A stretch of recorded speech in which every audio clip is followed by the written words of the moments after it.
Today is Wednesday, the 4th of February, 2026. Today, the Africa Prosperity Dialogue will commence. And so if you're a young entrepreneur or a young woman looking forward to expand your business, take advantage of it. It's from today through till Friday, and then it will be crowned with an awards and dinner night at the Kempinski Royal Hotel. So please take advantage of it.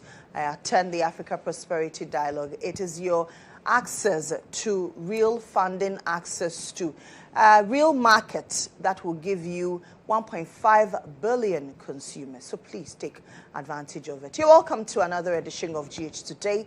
Today we talk a lot about renaming of the Kotoka International Airport to the Accra International Airport. Mind you, somewhere in the 1960s, it was the Accra International Airport. Then it was renamed after General Kwesi Kotoka. Many are questioning why we need to rename our national entrance, our national gateway. We need to name it after a man who is named to have fomented a coup. Many also say it is not necessary. For you as a Ghanaian, is that what you need at this material moment? We'll also talk about fallout of the NPP presidential primaries. There are visits to the flag bearer elect by the minority. The flag bearer himself has visited former President Kufuor, former President Akufo-Addo to seek wise counsel as he leads the NPP to wrestle power from the NDC in 2028. President Mohammed has also been given a new name. He's been ranked 5th in the world when it comes to one of the most instrumental leaders across the world. These and many more, we'll talk about it today. Later, we'll talk about the African heritage. So please, don't miss any part of today's show. From now through till 10 a.m., I am your able chef, delivering you sizzling breakfast. Let me motivate you.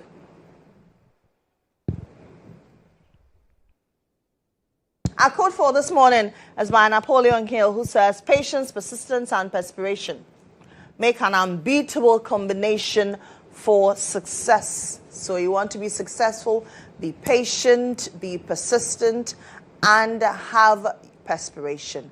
Then you can have your sure way to that success that you're looking for. Let me pump you up. It's a beautiful Wednesday. Today is Woman Crush Wednesday. So let's pump you up. Let's remember.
welcome back to the show. That's our way of honoring the man, Ron Kenoli. He died yesterday. Quite a life well lived, and it's important that we all celebrate him. Let's head to Inside Out.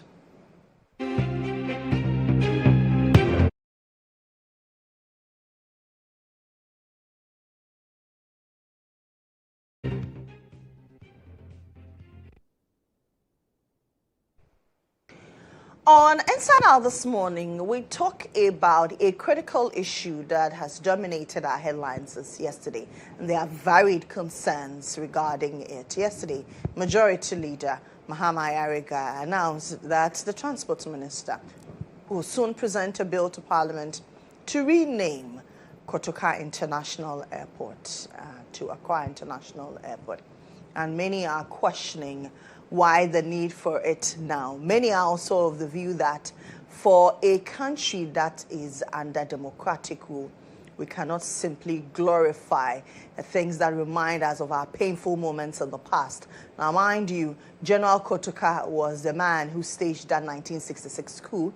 He was shot near the area where the current airport is situated. And then in 1969, the airport, Ghana's major gateway, was renamed the Kodjo International Airport. It has remained same for years. Now there's a petition for the name to be changed back to its original name, the Accra International Airport, because of what the significance of that name does to our history. And some also say, well, we cannot erase that part of our history. Whether he staged a coup or not, it is still part of our history. And it reminds us of how far we have come as Ghanaians. But what do you think as a Ghanaian? Do you think that it is necessary now? Do you think that the president should go ahead and listen and make this petition fly by way of allowing the bill to be passed, assenting to the bill? Many also argue that, well, there are pressing issues. Will it change what the government is doing? Will it put to a halt all the various developmental activities ongoing? There's a lot of construction going on across the country. The government is embarking on the big push. The government is embarking on the Feed Ghana program. The government is embarking on 24-hour economy. Will it stop those initiatives from continuing? That is a poignant argument. My producer and head of current affairs has joined us, Ibrahim Hassan. Right, good morning to you. Morning. How's good to see you too. Yeah. And as usual, my black. But this issue has come up. I mean, you remember some.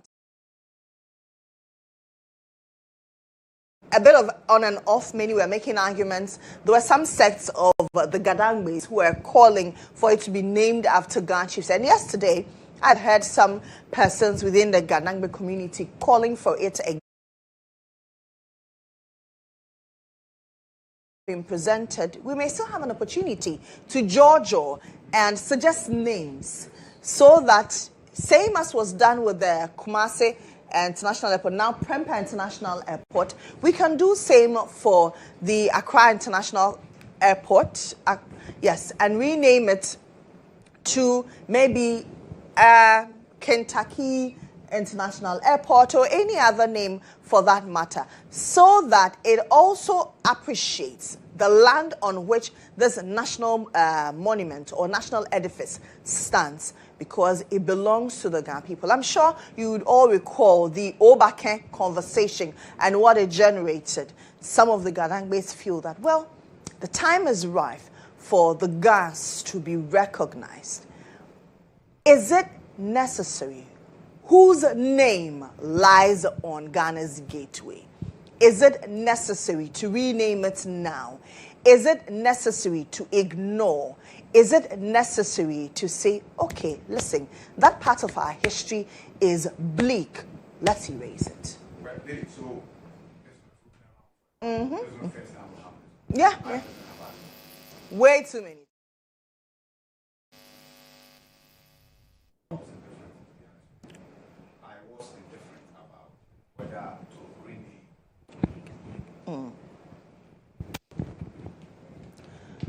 Okay, so unfortunately, I know that you thought you're hearing Ivy, but you cannot hear me. Now, supporters of renaming often summarize their position simply by saying that General Kotoka was part of the 1960s coup. I told you that a while ago. Coups are bad, therefore his name must go. The logic may sound morally tidy, but it is historically questionable if moral purity became the standard for public remembrance. Some also have argued on the back of some of our monuments, like Asha Falls, Jamestown, which remind us also of colonization, but they still remain. Some also are of the view that if you look at where Kotoka is situated, the airport is situated, it is our main entrance to Ghana. It is our main exit to everywhere in the world. And so it is important that it be recognized as the nation's premier, and which must reflect what the nation stands for. It must reflect the country's democracy. Ibrahim, yes. You're making a point about us having go at this one too many. Yes. And then it's not just about this, but about renaming of national edifices. Yes.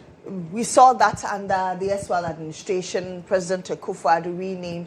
And at some point, I, for one, had forgotten how these institutions were called. Exactly.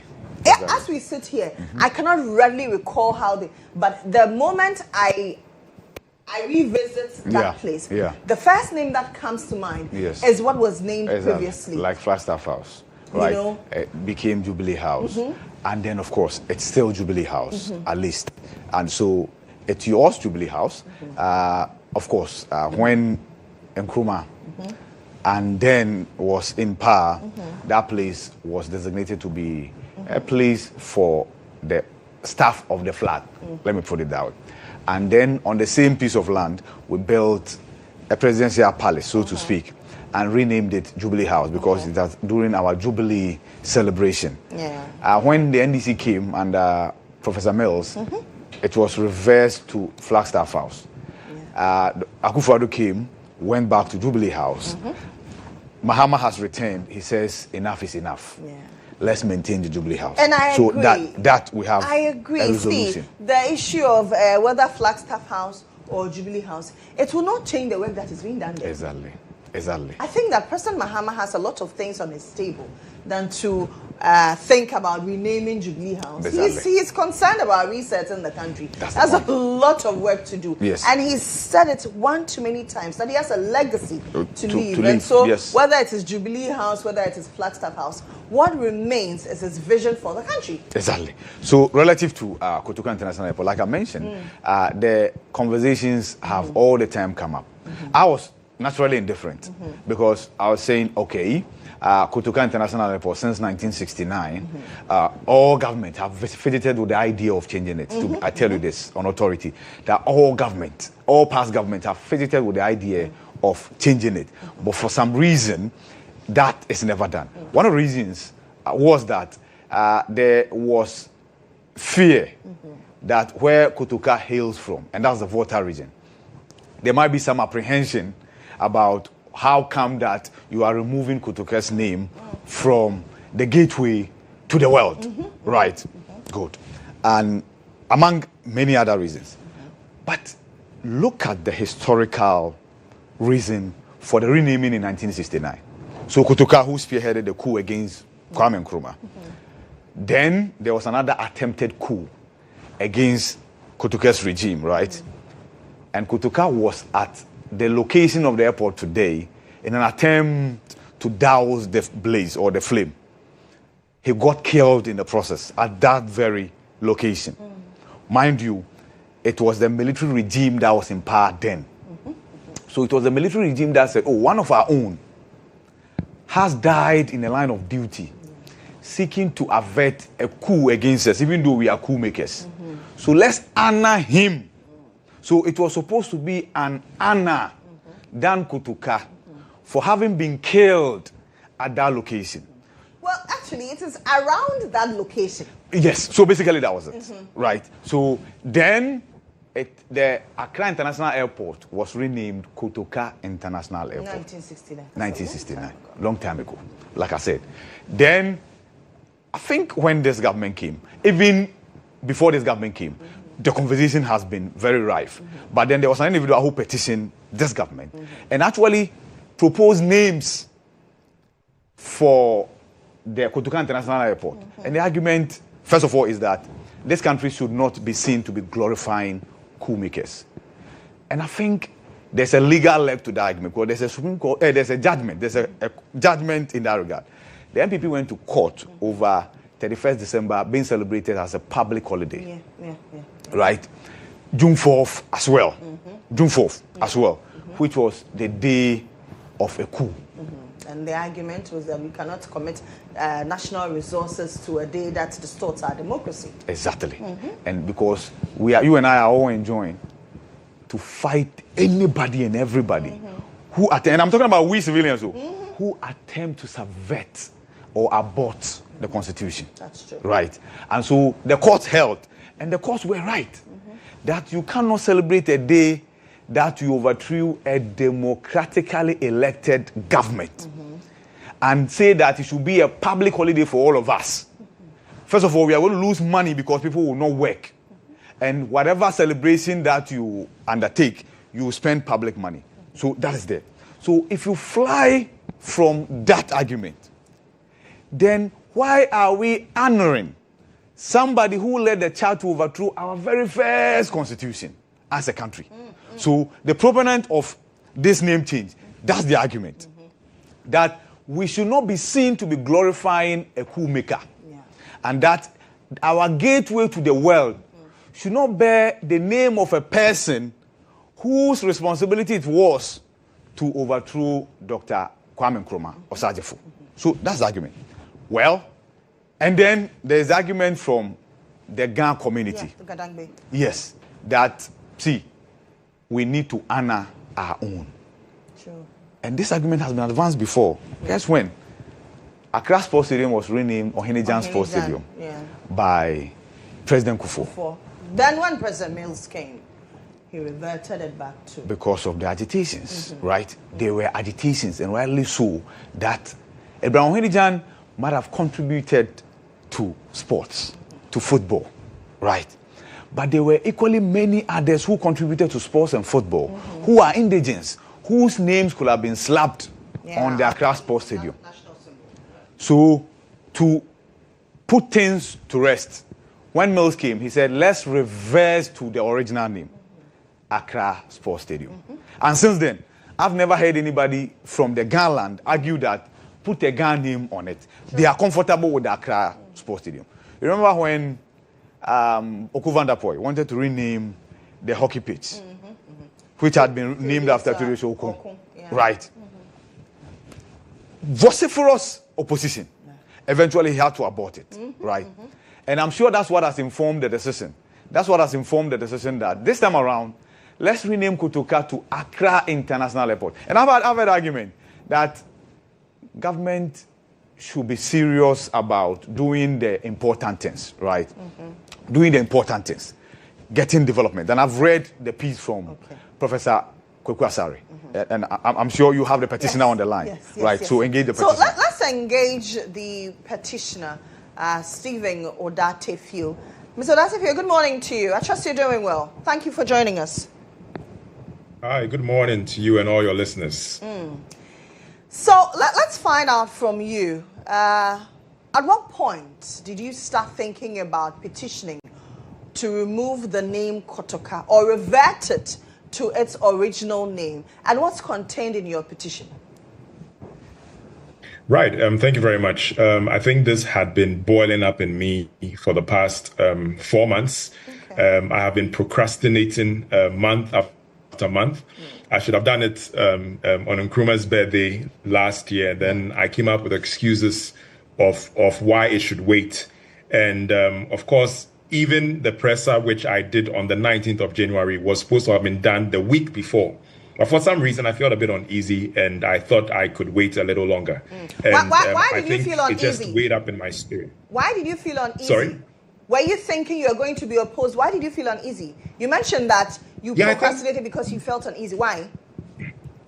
Yeah, I think it comes with a lot of attention and you know, there are various forces that would definitely or naturally oppose this because of the history behind it and the political innuendos that informed the overthrow and, of course, the renaming of the airport. And I think we've already seen some of these instances where I think some members of the opposition have passed statements. It's only been refreshing that Kodjo and Nkrumah, who is the leading figure of the opposition, has actually thrown his weight behind the renaming, which I think comes as great news to all of us. But I think it was the anticipated backlash.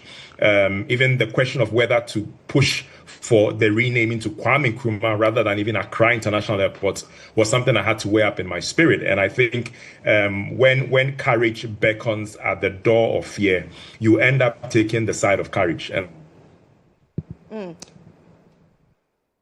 Stephen, are you there? Hello, Stephen. Okay, I'm sure we're reworking it so we can get back to him. But he says he's had this for months, about 4 months. He actually wanted to petition on Nkrumah's birthday. I'm sure he's an Nkrumahist. And he's also had thoughts of it renamed or named after Dr. Kwame Nkrumah, but he had to exercise caution and petition for it to be removed and changed to. I wanted to find out from him. I mean, he's a Ga. His name suggests he's Ga. Yes. Or he's Gadangbi. Yeah. He didn't think about naming it after him. He did. He actually made some proposal. He suggested some names, some Ghana names as well, right? Of course, aside the Nkrumah thoughts that he had, right? Yes. And on the Accra International level. But like I said, relative to Abraham Ohenijan reversed to Accra Sports Stadium. I'm sure government now wants to play it safe. What was the original name before Kutuke's killing there? Which resulted in he being honored with his name on the airport. It was Accra International Airport. So then, let's go back to the status quo. Yes, there are, of course, political implications as it related to. Yes, it's interesting you mentioned Kodjo Nkrumah, but after Alexander Kwame Nkrumah, the minority leader, also opposed this, asking why how the people of the Volta region, for instance, will feel about the fact that one of their sons... he's a Voltarian. Exactly. One of their sons who had his name on a very monumental edifice like the airport has been removed, right? But of course, these are conversations that will come up. I've also heard the questions about, okay, so why is government, for instance, focusing on renaming the airport instead of working to deliver on its mandate, right? I've read the piece from Professor Kweku Asare, for instance, who says, if it's not broken, don't fix it, right? There are many people who think it's broken. There are many people who think that if we laud and glorify coup makers, we're encouraging others to embark on the same journey. There are others who actually believe that the name ought to have been Accra International Airport ab initio, right? It ought to have remained there. But my question will be, unless government says once we are renaming airport, we are stopping all the other things that we are supposed to do, or unless you are able to point out the fact that government was expected to undertake big push projects. Government is not doing that, but it's rather saying that we're going to devote those resources in renaming Kotoka International Airport, right? The two, or how many ever that government wants to embark on, should not be mutually exclusive, right? Recently, I was in Parliament when bills came to revoke CK Tadem University and reverse it to its original name, Dombo, Apentinapia Minka, and what have you. You see, I didn't even remember. I didn't even remember. That's the thing. I think that sometimes we need to stop majoring in the minors. Exactly. It was unnecessary. The naming of public institutions, Apia Minka, it was unnecessary. If you ask me, I think it was highly, highly unnecessary. But here we are again. Now we're torn between historical justification and historical preservation. Yes. This is where we are as a country. Exactly. We are the crossroads. Mind you, airports are not just terminals. These are handshakes between a nation to the world. So what happens to our democracy? Do we hand over our democratic preservation to a man who at one point distorted that democracy? Well, I'm sure many Ghanaians have that question. If we have Stephen back online. Hi, Stephen, are you back? Yes, I'm back. Oh, great, My laptop great. went off. Great. So now we're talking about historical justice, historical preservation. Absolutely. If we look at the story behind how the Osajifo was overthrown, first of all, even before the 21st of February, when he boarded that flight from Accra to Hanoi, there were actually considerations to assassinate him before his mission out of the country. And so even by virtue of that thought process by General Kotoka, there is no way that we could even elevate the discussion to the point of having his name at the front steps of our republic. And of course, they had reneged on that attempt and decided to just carry out with a coup d'etat whilst he was out of the country. And like I intimated in my press conference, he literally shook hands with them, and he really left the country believing that it was in good hands, only to come back about 6 years later as a corpse, and to see the name of the very individual that betrayed him at the very front of the republic. You don't expect any founding father, any daring father, to have their spirit back in a country that elevates the name of the one that overthrew and betrayed him. But so I personally believe that Dr. Nkrumah's spirit has been wandering in other lands. It has been hovering over the faces of our seas for the past 60 years. And this step would finally bring his spirit back home. We look at companies like Ghana Airways and we ask ourselves why it hasn't worked. We talk about issues of mismanagement, issues that are theoretical in terms of why it hasn't really ticked for Ghana Airways. We have Air Cote d'Ivoire working, Air Senegal working, Rwanda Air working, Kenya Airways working. And I don't think the expertise that has managed Ghana Airways, even after the time when it collapsed, have any different expertise and experience from those managing other countries. So I think it's spiritual, and I think we'll begin to see serious, significant economic benefits by virtue of welcoming the spirit of our founder back home to where he belongs, because we have dropped a significant name that his spirit did not align to. So it is economic justice, and it is justice. Steven, is this an Nkrumah fight, or this is an attempt to preserve history? I think it's both. You can never preserve history by leaving out the story of the very individual that contributed significantly towards a very major part of that history. Yes, we've had very significant individuals like Tete Kwashi. We've had the Big Five, since Nkrumah is part of the Big Six. We've had characters, but we know what Nkrumah was at the forefront of, and this is a preservation of history and how we brand that history at the forecourt of the Republic. There have been discussions about the sensitivity of actually the name change, whether it should be Accra International Airport or it should be any other name. I think Accra also appeases a certain faction of our population, which is the Ga-Dangbe people who would want to have or claim some sort of pride in having the airport named after their city, after their town, after the location in which they had migrated and settled in. And I think it only comes as a strategic step by the government to understand the sensitivity of that faction also, and also ensure that we are not stepping on too many toes by having it also renamed Dr. Nkrumah, even though that is a preference for some of us. But I think, yes, it's definitely a combination of history and also the preservation of Dr. Nkrumah's legacy. And you can't preserve the legacy of your founding father when you elevate the name of the person who overthrew him over him. When you look at countries like Kenya, you look at countries like Mali, Guinea, even Nigeria,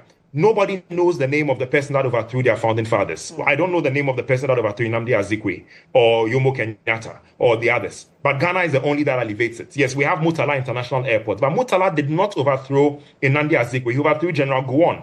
And even Murtala was remembered even for the 6 months more that he lived after even the overthrow, for certain constitutional breakthroughs that he made in the Nigerian constitution. So there is a clear difference between the name of the person who overthrew a founding father of any African nation and another military leader who has had an airport named after him, like we have in Nigeria. Are you still going to push for it to be renamed or named after Dr. Kwame Nkrumah? I know that you suggested a few names. Which names did you suggest? Yeah.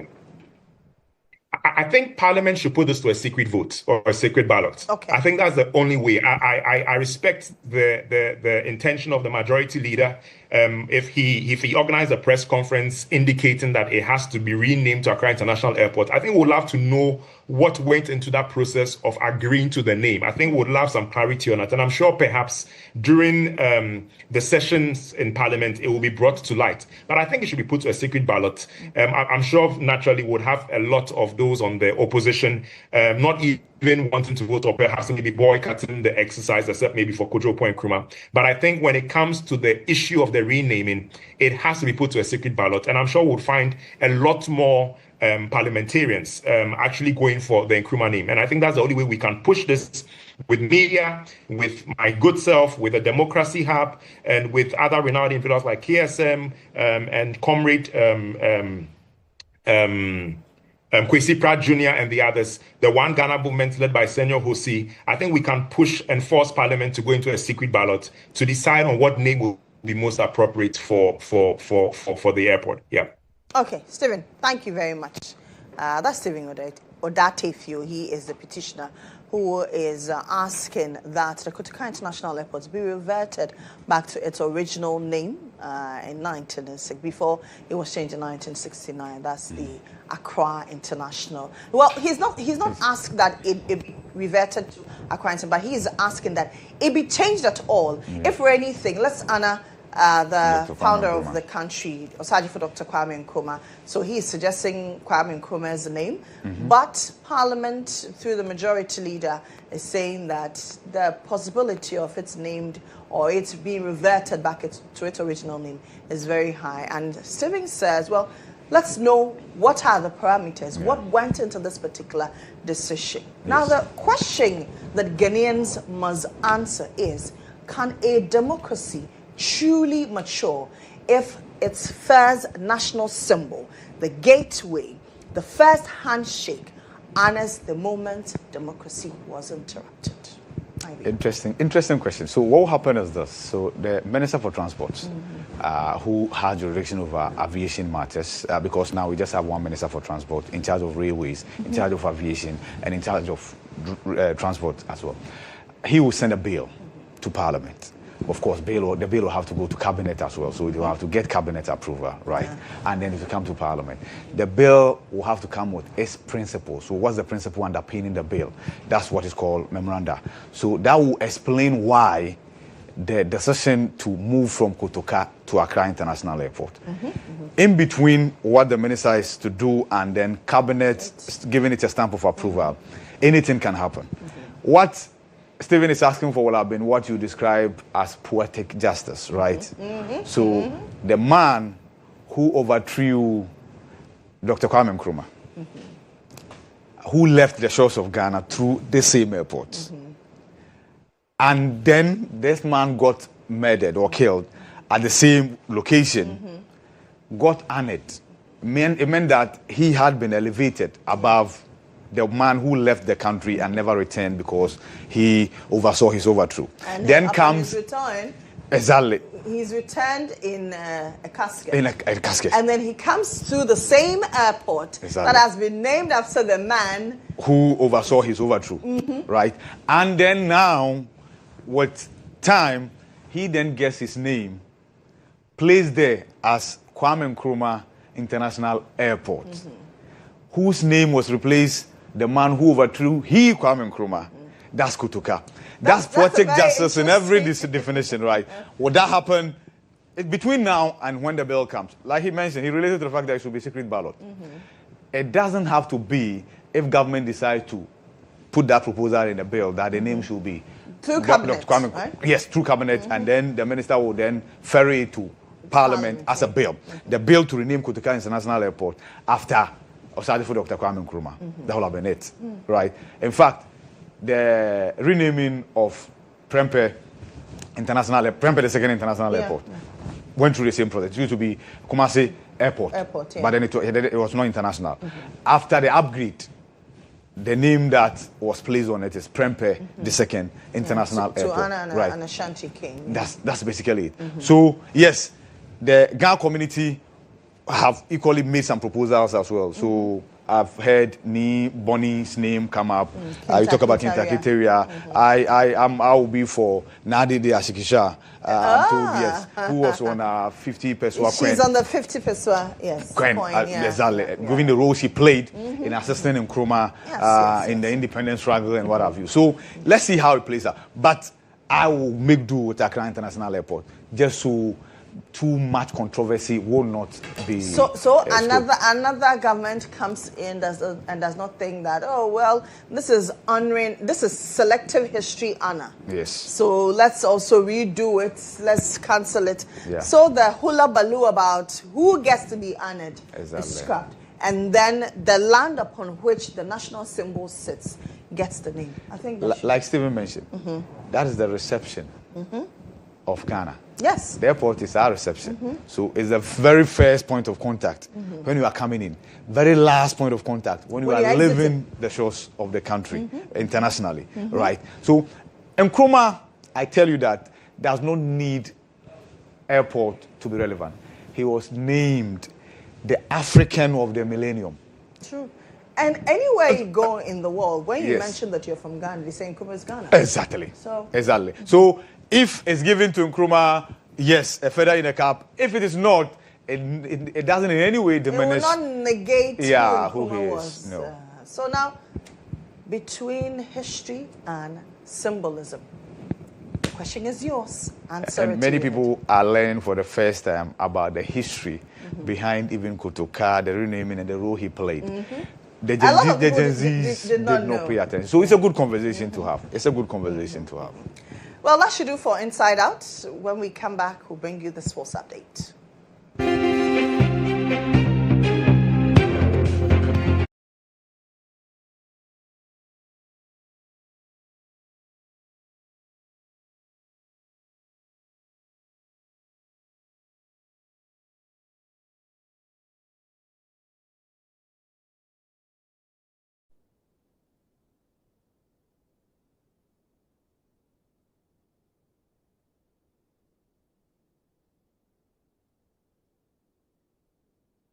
All right, it's now time for the sports chat, and Jones has joined me.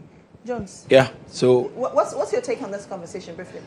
Well, let's just name it Accra International Airport. If not, there was someone who said Samu Nkrumah no. The person might become president one day and then change it, so we don't want. So let's just Jones. Yeah. Jones. Please tell me what's happened. We'll start off from the futsal. Yesterday we talked about it, and interestingly, Ghana played out a 6-6 draw yesterday. You get to see highlights of that game on your screens now. I mean, we would have the second leg, but then we're hoping that Ghana would actually get to win that game. But that was the first goal scored by Ghana in there. So, 6-6 draw. It ended. Interesting game. And we'll be telling you more about it on the game at 1 p.m. Let's head to Accra Phobia. A lot of fans not happy with how things are being run by the club and all that. Finally, they do have a new managing director, Julius Ben Emunam. Yes, he's a new managing director of Accra Folk. And let's see if you come and then change some things, shake some things, and bring Accra Hearts of Folk back to that standard, that level that we. What are you saying? Obviously. My brother, what are you saying? Oh, but what do you mean by back to that? We know Accra Folk is no more there. Well, don't worry, we're on course. Can't worry. You know what we are doing, my brother. Anyway, time will tell. Time is an informant, and it will surely tell. Let's head to Morocco, because Morocco last week have come out with some sanctions for both Senegal and Morocco. Lily, guess what? Morocco is saying that so they are appealing the decision, sanctions by CAF, especially that has gone to Senegal. They are saying that no. For those ones, they don't agree, so they don't understand how the players would have left the field and all that. And then you just sanction the coach and some of the players. They want severe sanctions. In fact, we believe that they really want Senegal to be stripped of the trophy and then it's given to them. So they are appealing the decision. It's one of the reasons why they've decided not to host the WAFCON anymore. So let's see how it goes. Well, we have too many African countries. If they will not host, yeah, that's their loss. Anyway, Let's see how it goes, appealing the decision according to Morocco. Well, yesterday, you see, it's only Manchester United that can score 3 goals. It is only Manchester United that can score 3 goals at Emirates. It is not for everybody. Your club cannot. You don't have Bruno Fernandes. So yesterday, Chelsea lost. They lost at the Emirates in the Carabao Cup, making by now Mutala is jumping. Oh yes, no, he deserves some happiness because when we did it to them, he was not happy. And so yesterday, Arsenal had to beat Chelsea. Let's go from Kai Havertz to make sure that they make another final. I mean, it's been a long time coming since 2018. They made the Carabao Cup final, and now they've broken the duck. Anytime they get to the semi-finals, in their last 4 semi-finals, they always get knocked out. But then finally, Arsenal have made it to the final of the Carabao Cup after Kai Havertz scored that last-minute goal in there to make sure that they beat Chelsea. So on aggregate, it is 4-2. Later today, Antoine Semenyo would be in action for Manchester City. Obviously, he's a darling boy, he's a star boy. They take on Newcastle. This is the goal that he scored in the first leg. Yes, he scored a goal in the first leg to make sure that they beat Newcastle 2-0. Second leg will be happening tonight at exactly 8 p.m. So we'll see how it goes. If it would be Arsenal-Newcastle or if it would be Arsenal-Manchester City. Who's your money on? Newcastle-Man City? Man City. Man City. Okay, we'll see how it goes. Of course, you don't expect me to support Newcastle when Semenyo is in there. Anyway, Ghana for money will support them. That's all for the sports chat this morning. Do join us for the game at exactly 1 p.m. Joel and Monica would be on. If you love radio, do join us for the Star Sports Digest on Star 103.5 FM at 12:30 p.m. I am Jones ADZ, and of course, we outside. Okay, please go outside now. Bye-bye. Okay, so I take a break here. When I return, it's Wednesday, so it's an all-female ensemble. The ladies join me as we dissect national issues. My name is Lily Mohammed. Stay with me.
Back to the show. This is still GH Today here on GHOne TV. I tell you this, every Wednesday it's an all-female ensemble, and the women have joined me here in studio. My guest this morning, Amma Prash, she's a press secretary and spokesperson to the Vice President. Grace Akosua-Moabing is member of the NPP communications team. Good morning, ladies. Grace, I haven't seen you in a while. How are you?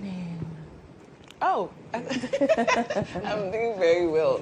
Yeah, I think the last time I came here was with the guy, I've forgotten his name, before we went for the Christmas break so on the 23rd. Yes, I think we haven't met this year. Yeah, I've been on Joy and some other stations, but I haven't been in a GHOne. And it's been long, you know. We've been campaigning since, I mean, the time I was with you, I started the campaign from there till date, and we had our elections on Saturday on the 31st, and Dr. Mahmoud Bawumia was elected as the flag bearer of the NPP. So you particularly, you yeah, you know, you know, I was campaigning for Dr. Mahmoud Bawumia throughout the entire time I've been here.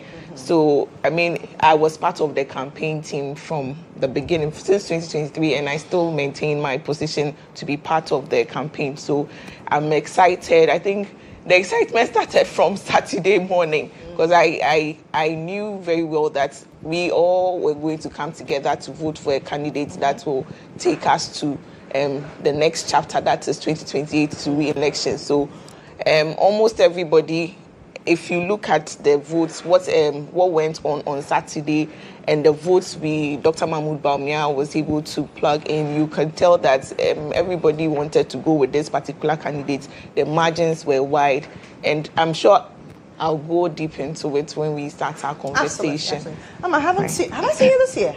I think we have met this year. Yeah, we have. Oh, 30 days ago? Oh, about 30 days ago we have? We have. Oh, we haven't. I'm not sure. Hey, I'm not sure. Have we? I'm not sure. But anyway, happy New Year to Happy you. Shapa. Come on to you. But it's good to see you. You look good. To see you. Always. Always good to see you. Yeah, I know. So we're laughing. It's an inside joke. Yeah. Anyway, but how's the VIP doing though? She's out of country. Yes. No, she's actually in She's country. back? Okay. No, she hasn't traveled this she week. traveled? She hasn't traveled this week. Okay. She's she was been out home. last week? No, I think the last place that we went to was in Angola, if I remember correctly, where we went to, their commemorative ceremony, and then also went to where Kwame Nkrumah stayed when he exiled as co-president. So I think that's the last, foreign travel that we've done. But it's been very, very, very busy, very, very active in the office since then. In fact, yesterday we met, with a Korean delegation, and the conversation was around trade, investment, proper cooperation. Yes, proper cooperation, between the two countries. Her Excellency reiterated, our position as a country for where we do our cooperation. She's looking now, more towards country-based, development. When I say that, I mean we are moving away from the exports, and the imports, based corporations where we speak about relationships between the cat and the mouse. That doesn't really benefit, the mouse as much as it should. So she's looking at ways in which we can harness our human resource, particularly the youth. In ways very, very critical. Yes, because corporation, sometimes we leave it at the top and we forget the human element, of development. She wants us to look at that, but also look at ways in which this corporation can be homebred, such that we are looking at investments. How do we have manufacturing, that line, the chain locally? So it's not just about come and take my resource, take it away, you go use it. Do you understand what I'm saying? How do we have these corporations in this global era where aid is a different conversation, in this global era where imports are a different conversations? How do we have meaningfully sustainable corporations that benefits us mutually, in ways that is sustainable to us, in ways that can enhance our development, our growth locally? So I say this all the time, that when I sit in these engagements and I hear her espouse, these brilliant ideas. For instance, she gives an example of our billboard ambassador now, His Excellency Kodjo, shout. Yes. And this novel thing of him, representing Ghana in his home, so to speak. And she made an example to them that, because they kept referencing him and saying what the novel beautiful thing it was. And he said, yes, it is beautiful. He is ours. But imagine if we could also have it replicated the other way, where one of ours would also, have the same opportunities, your side too. Right?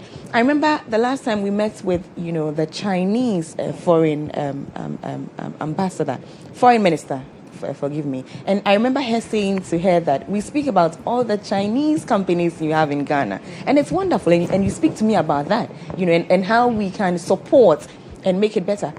Next time you come, let's have conversations around all the Ghanaian businesses we have in China and how you can support them, to be better. So these engagements are important. These engagements are prudent. I say all the time that for her it's about impact. For her, it's not about now. It's about, tomorrow. How do we sustain these corporations in a way that benefits us long term? And I think that all of this is situated in the reset agenda of His Excellency President John Dramani Mahama. Okay. Let's talk about the NPP. Right. Since Saturday, since Friday night, you've been in the news heavily. Oh, no, I didn't say ew. She thought I said it. I didn't say but before I come to the NPP, I mean, I was saying that he's been in our faces since Friday night, up until yesterday, right. Where the Vice President went around to seek counsel with former Presidents Akufo-Addo and Akufo. Let me ask you before I go to the NPP. The last time you were here, you talked about the fact that the Vice President is highly visible, and the conversation has been resurrected that, well, we still cannot see our Vice President. Where is she? What is she doing? But you are here. You told me beautiful things she's doing. We've seen pictures of it. Is the Vice President visible? Just sitting here, waiting to be called to come on this show. I saw your news, and I saw the Vice President in the news this morning here in the studios of GHOne TV. And it's the same thing I say all the time. I dare say there's no TV station yesterday that did not report on her in its news. It's every day. It's So when I hear people say we can't see her, then I get confused. I was sitting right here in GHOne TV this morning, waiting to be called up to do a show. And here in your studios, I watched her on TV. And this could be a very isolated case. It's so random, if you know what I mean. And it's the same with every other TV station. Like I'm saying, every single, and I've dared everybody, I dare anybody, give me a date, mention any date within the year, and I will produce for you every time she's been in the news in this past year. So when I hear we don't see her, of course it's deliberate. Of course it's deliberate. Of course it is. Because you're seeing her, and you're saying, I can't see her. That's deliberate. But I also keep saying that, and I've said this, I'm beginning to sound like a broken record. There's a way that we see other politicians that you will never see her. Okay. There's a way, that other politicians project that you will never see her. Okay, so because she's not about that. I say this all the time. She's not about noise.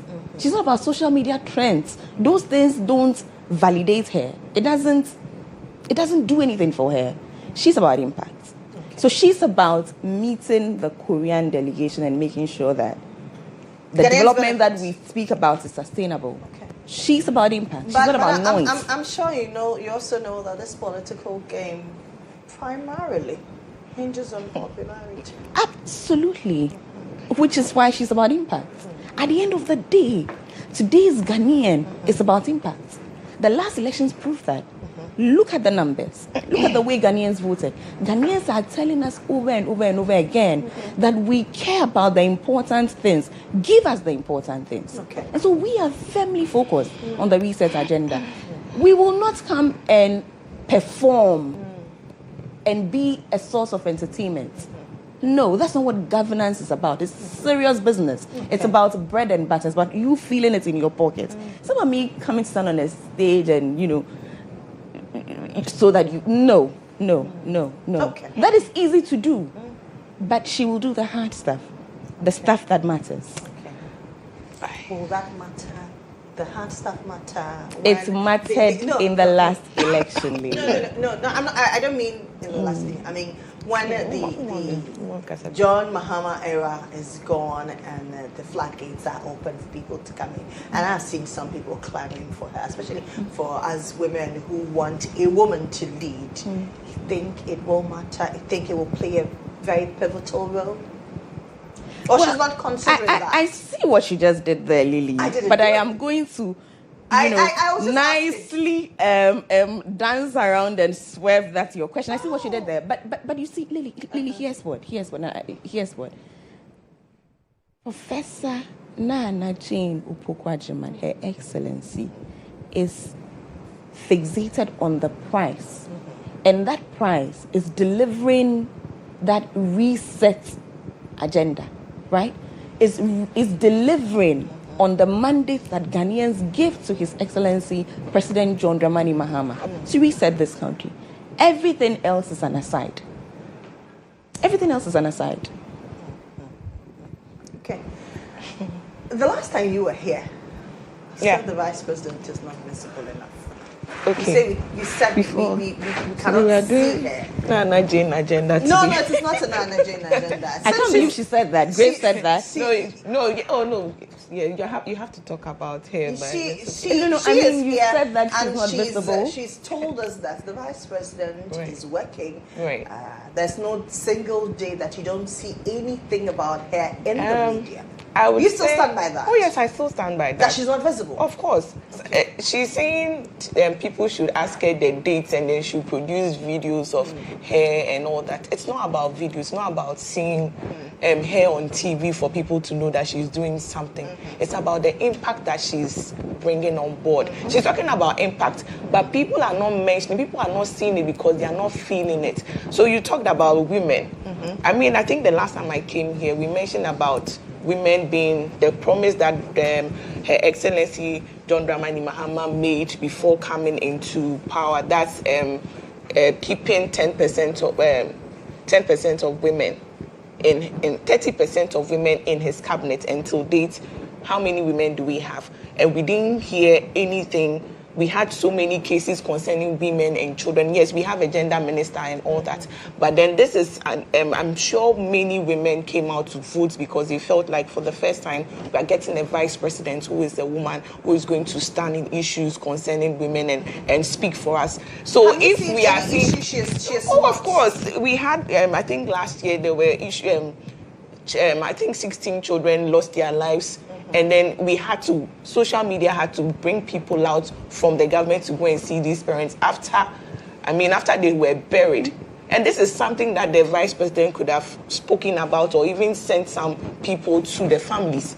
And then there was another one the accident scene? Yes. Okay. There was another one that I think I've forgotten the story, but I came here and something happened for 24 to 48 hours. There was nothing from her office talking about the issue. I think that was when I said we don't see her. So it's not about seeing her on TV or maybe having dates. What are we feeling whatever she's doing? Even if we are seeing her on TV, whatever she's doing on TV, are Ghanaians or the women or the children seeing her? Is she representing the people that came out to vote for her? That's what we are saying. So if you say we are seeing her, I'm just trying to say what she said that she's going to give us that will benefit the youth.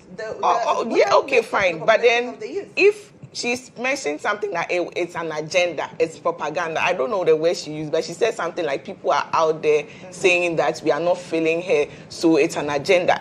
Maybe you might be getting it wrong. You should rather sit down and see how best you can promote her and then listen to what the people are saying and work towards that. But don't say that because people are saying it is an agenda. Maybe genuinely, people have concerns. So the team has to sit down and then see how best you can project her, even though she's going about meeting people and doing all what you are saying she's doing. And we are not still seeing the impact and people are still talking about it. Sit down and see. How do you want to measure impact? How do I want to measure impact? As in, can you Then you say she's doing all these things behind the scenes, right? And we're not seeing the impact. That's what I'm asking. How do you? So let's say she's not the woman in charge. She's not the woman in charge. Someone. She's not the woman in charge. Okay, so let me bring it back to MPP. Okay. A lot of people said Dr. Mahmoud Bawumia. There a lot of things happen in government that now they blame Dr. Mahmoud Bawumia for all these things, but he was not in charge, like you said. He was President Akufo-Addo announced, stated explicitly that he is the head of economic management. So that's where the mistake is. We should find out what was his role as the head of economic. What was his role? Yes. So we have a finance minister. A finance minister is in the country who is in charge of the making of all these things. And we have Akufo-Addo announced that. What was his role? Was he the one in charge of all these budgets, all these things that were coming out? So there could be maybe he's playing a management role there. They were supposed to come to him for advice, or we should be looking at all these things. So the fact that Akufo-Addo said he was the economic leader of the economic management, that doesn't mean everything that went on was under his watch. So I'm just building a point that you just said that Her Excellency is not in charge at the moment. But then Dr. Mahmoud Bawumia was not in charge, but there are things that he put out there that people actually felt that this is what this man is also doing to support. So all I'm saying is, she's making an impact. She's saying there are updates. She can give us updates of her being on TV, doing A, B, C, and D, and people are still complaining. For me, I would say I will still stand by my point. The last time I was here, I said it that we are not seeing the impact. We are not seeing her do, because now the vice presidency has been, the bar has been set very high. So she has to meet it. That's what I would say. Yes, the bar has been set very high. No. So if we are not meeting it, that is where people will see that, this woman is not really catching up with what was done previously. So now the team has to sit down and say, okay, people are still complaining. All the rounds that she's making, what are we going to do to make sure that people are really seeing her out there? That is what I think. So these are the key responsibilities of the head of the economic management. Right. Providing strategic guidance to the cabinet on economic policy, including fiscal and monetary policy to promote stability and growth. Ensuring coherence between various economic policies, particularly between fiscal policy, that's the finance ministry, and monetary policy, that's the central bank. Right. So he's the bridge between, right? Leading the design of economic strategies and supporting the implementation of government flagship programs. Okay. Assessing national economic performance and proposing necessary adjustments. Facilitating discussions with international financial institutions, investors, and bilateral partners. All right. So the first one you said, I think you mentioned guidance. So that doesn't mean everything. He's supposed to guide, right? He's supposed strategic. Yes, so he's supposed to guide. So then we have economic policy. Right, and then we have a ministry. He's supposed to be a guide from what you read. So yes, he's a major liaison. He's a major liaison. So we should find out. We should find out what was the arrangement, because I know. But I'm sure you've heard Atachian speak that there are certain things he said which were not heeded to. I'm sure you've heard that. That he was what? As the head of the economic management. That he said that certain things he proposed and it was not heeded. So I'm sure you heard that. Of course. So that's what I'm saying, that he's supposed to as a guide. Are you saying that your government didn't believe in No. You even here, you have structures. You have structures that you work with. There are things that you might say this person should do, and then the person will not do it. That's the person's mandate? But then the person, it's a working environment. There are structures. There are sometimes that maybe you might expect somebody to do something and then it wouldn't go the way that it's supposed to go. They wouldn't follow the necessary procedure. I think the office of the, is it not Chief Justice, the one who has been persecuting people. AG. The Attorney General. Right, the Attorney, thank you. The Attorney General. So I think when I was at GTV, they mentioned 7 steps. He's supposed to go through a 7-step procedure to bring out all these people who have done all the wrongs. But then he misses some of the steps. Even something like coming out to publicly tell people that this and this has happened was not part of his mandate. He wasn't supposed to do that, but he's doing it. And that's why I'm saying that there are structures and things that are being done that people don't even see. People are not even consulted when things are being done. So we cannot entirely blame him, because he was not the finance minister and he was doing a management role, guidance. He was supposed to guide them. So if you're not bringing me anything for me to work on or for me to decide with these two structures, then how do I move? So we cannot entirely blame him for whatever is happening, but then we can see that whatever he did here. So then how then you blame the vice president? I didn't blame her for anything. No, but I didn't blame her for anything. I am just saying, she just said that people are saying it's propaganda. It's not she said something like that, that yes, it's an agenda. And I'm also trying to say that, listen to what people are saying. Okay. If she's on your screens, if she's in the newspapers, if she's doing all that, and people are still complaining, don't think it's an agenda. You should rather look at it and see what she's doing that is not catching the eyes of Ghanaians. And so that's what I'm saying. I didn't blame her for anything. She started it. She's here. She'll answer that, and then we can move on. Exactly. I didn't blame her for anything.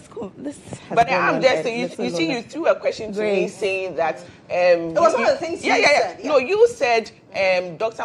She's not in charge. And I'm also trying to tell you that Dr. Mahmoud Bawumia was also not in charge because he was a vice president. But he set the bar very high.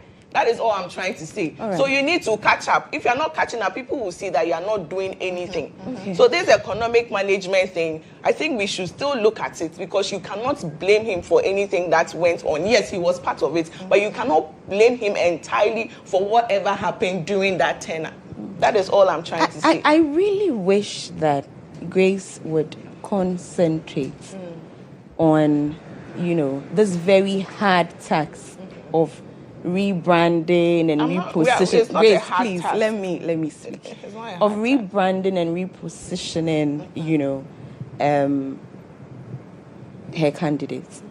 I'm sitting here and I'm watching her struggle. I'm not struggling. Grace, could you please let me speak? I'm not struggling. Struggling. I'm just making a point. It would be good if you take Grace, don't interject. When you're speaking, she was quietly listening. So whatever you think you want to rebut, can you write it down?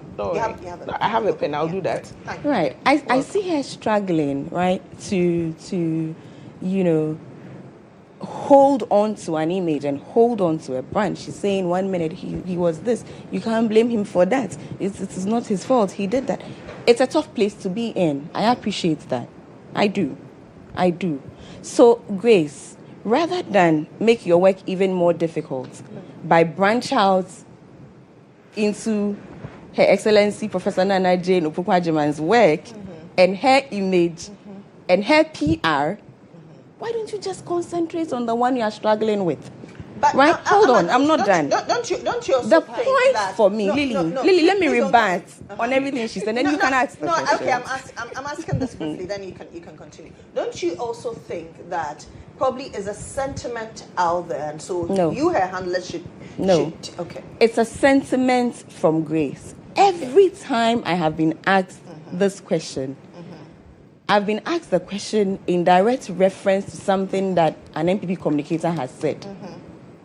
The last time I was here, I don't think you were the one that was hosting. It was, was it Joshua? Joshua, yes. Who was hosting. And he was struggling to remember the name of, the MPP communicator who had said, now I make the connection. It was actually Grace who said that. Yes, it was. Been here for some time. No, it was last year. So here's what, Grace. So it was the same conversation you asked me about, right? Okay. So here's what. Ghanaians, I keep saying this, Ghanaians are sophisticated enough to know what's important. Okay. Ghanaians know what is important. It is the elements like the Grace who keep bringing, these distractions up for conversation and then trying to make it a thing. They're trying to make it stick. They're trying to make it a conversation when it is not a conversation. So Grace says here right now that, I see her on TV. But it is not about me seeing her on TV, right? It's not about me seeing her on TV. It's not about me. It's not about that. Rather, we have set a standard so high that this morning I'm struggling to defend that high standard. That's not my business. That's your business. That's your tax. How you would rebrand, your principal in a way that Ghanaians will trust, right? That principal and accept him, and the image that he's selling. That's on you.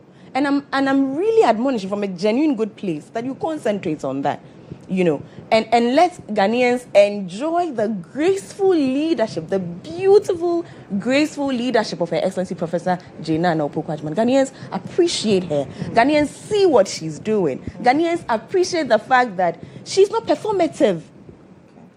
And I will say this, I've said this before, and I'm going to repeat myself. The NPP is not a standard for the NDC. I'm sorry, but there is nobody in there that the NDC wants to be like. Ghanaians rejected what you sold. Overwhelmingly. Look at the numbers we have in Parliament. Look at the election results. Any political party would be crazy to want to copy anything that you did. That has failed. Let's start from there.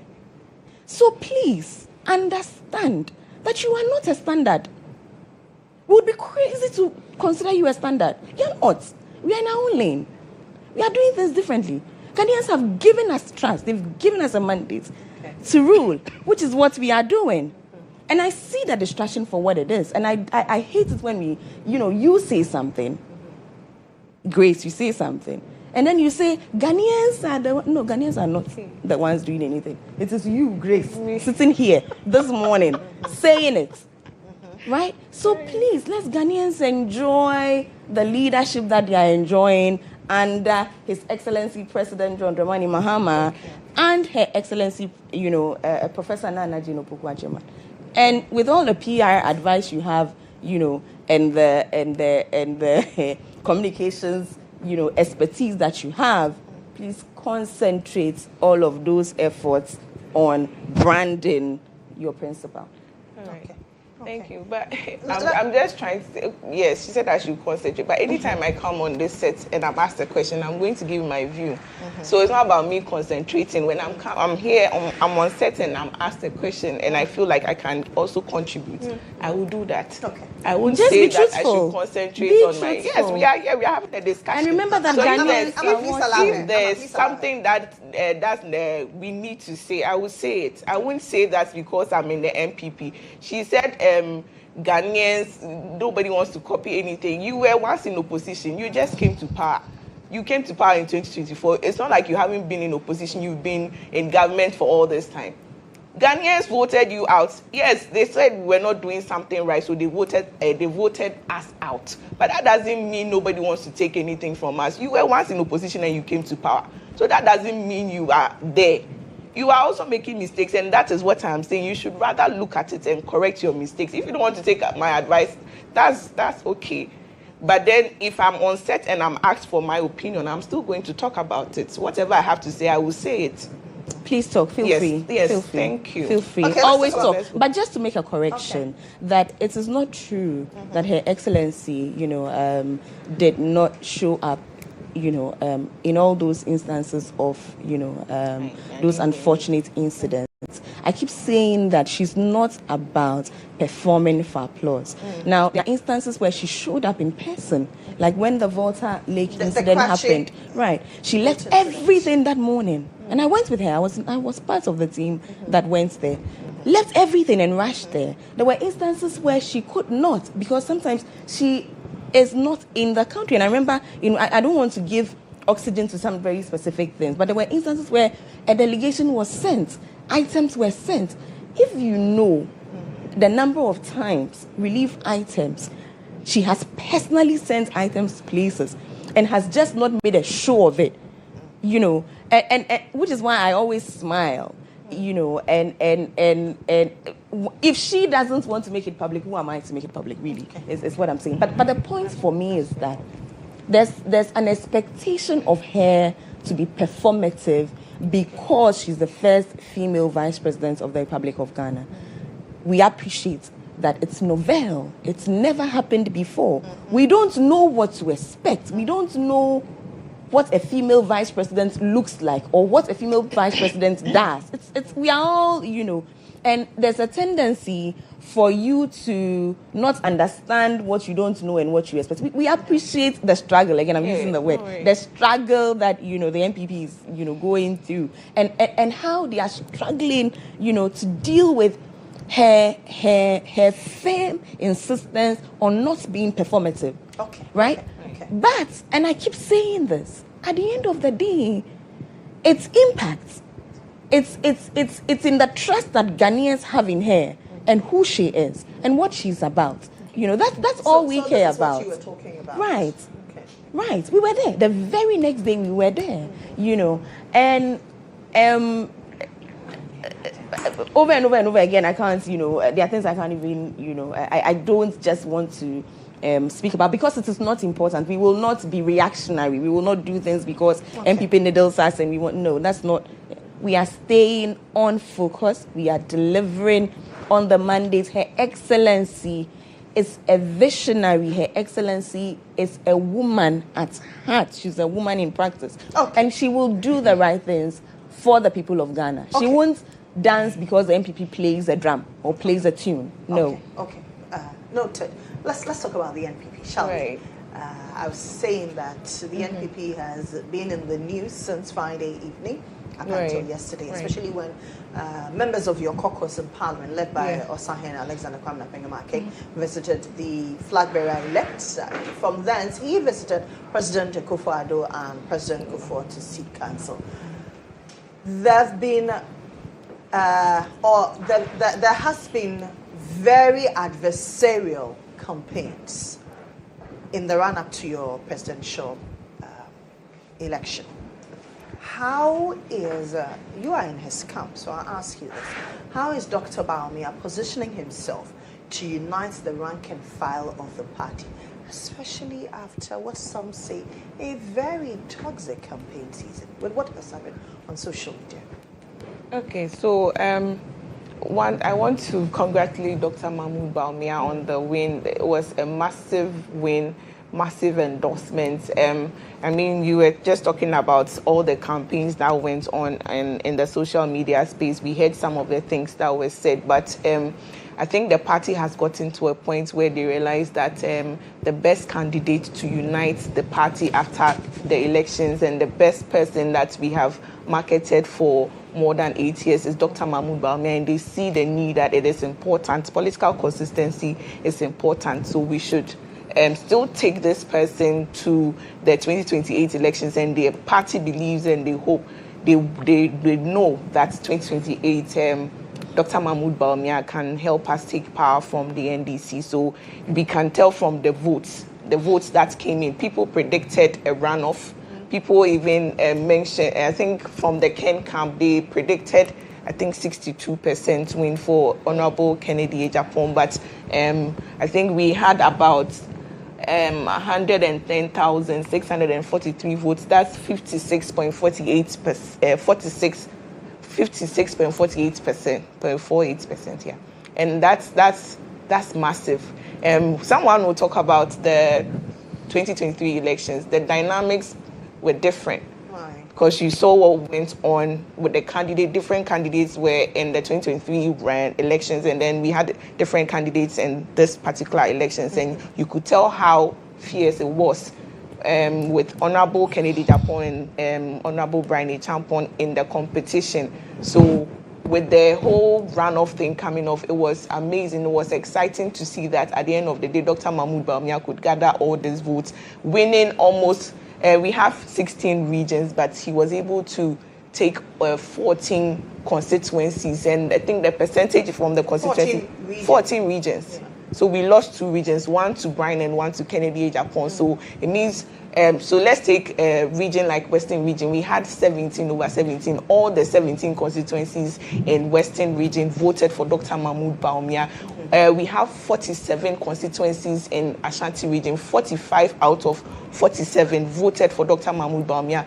Greater Accra, I think we had 19 regions in 2023. But this particular time, we have 34 constituencies in Greater Accra. Dr. Mahmoud Bawumia won 32 constituencies out of the 34. So you could tell that it was a general thing. If you add all the constituencies, I think we had about 85% voting for Dr. Mahmoud Bawumia, and that should tell you that people are ready to unite and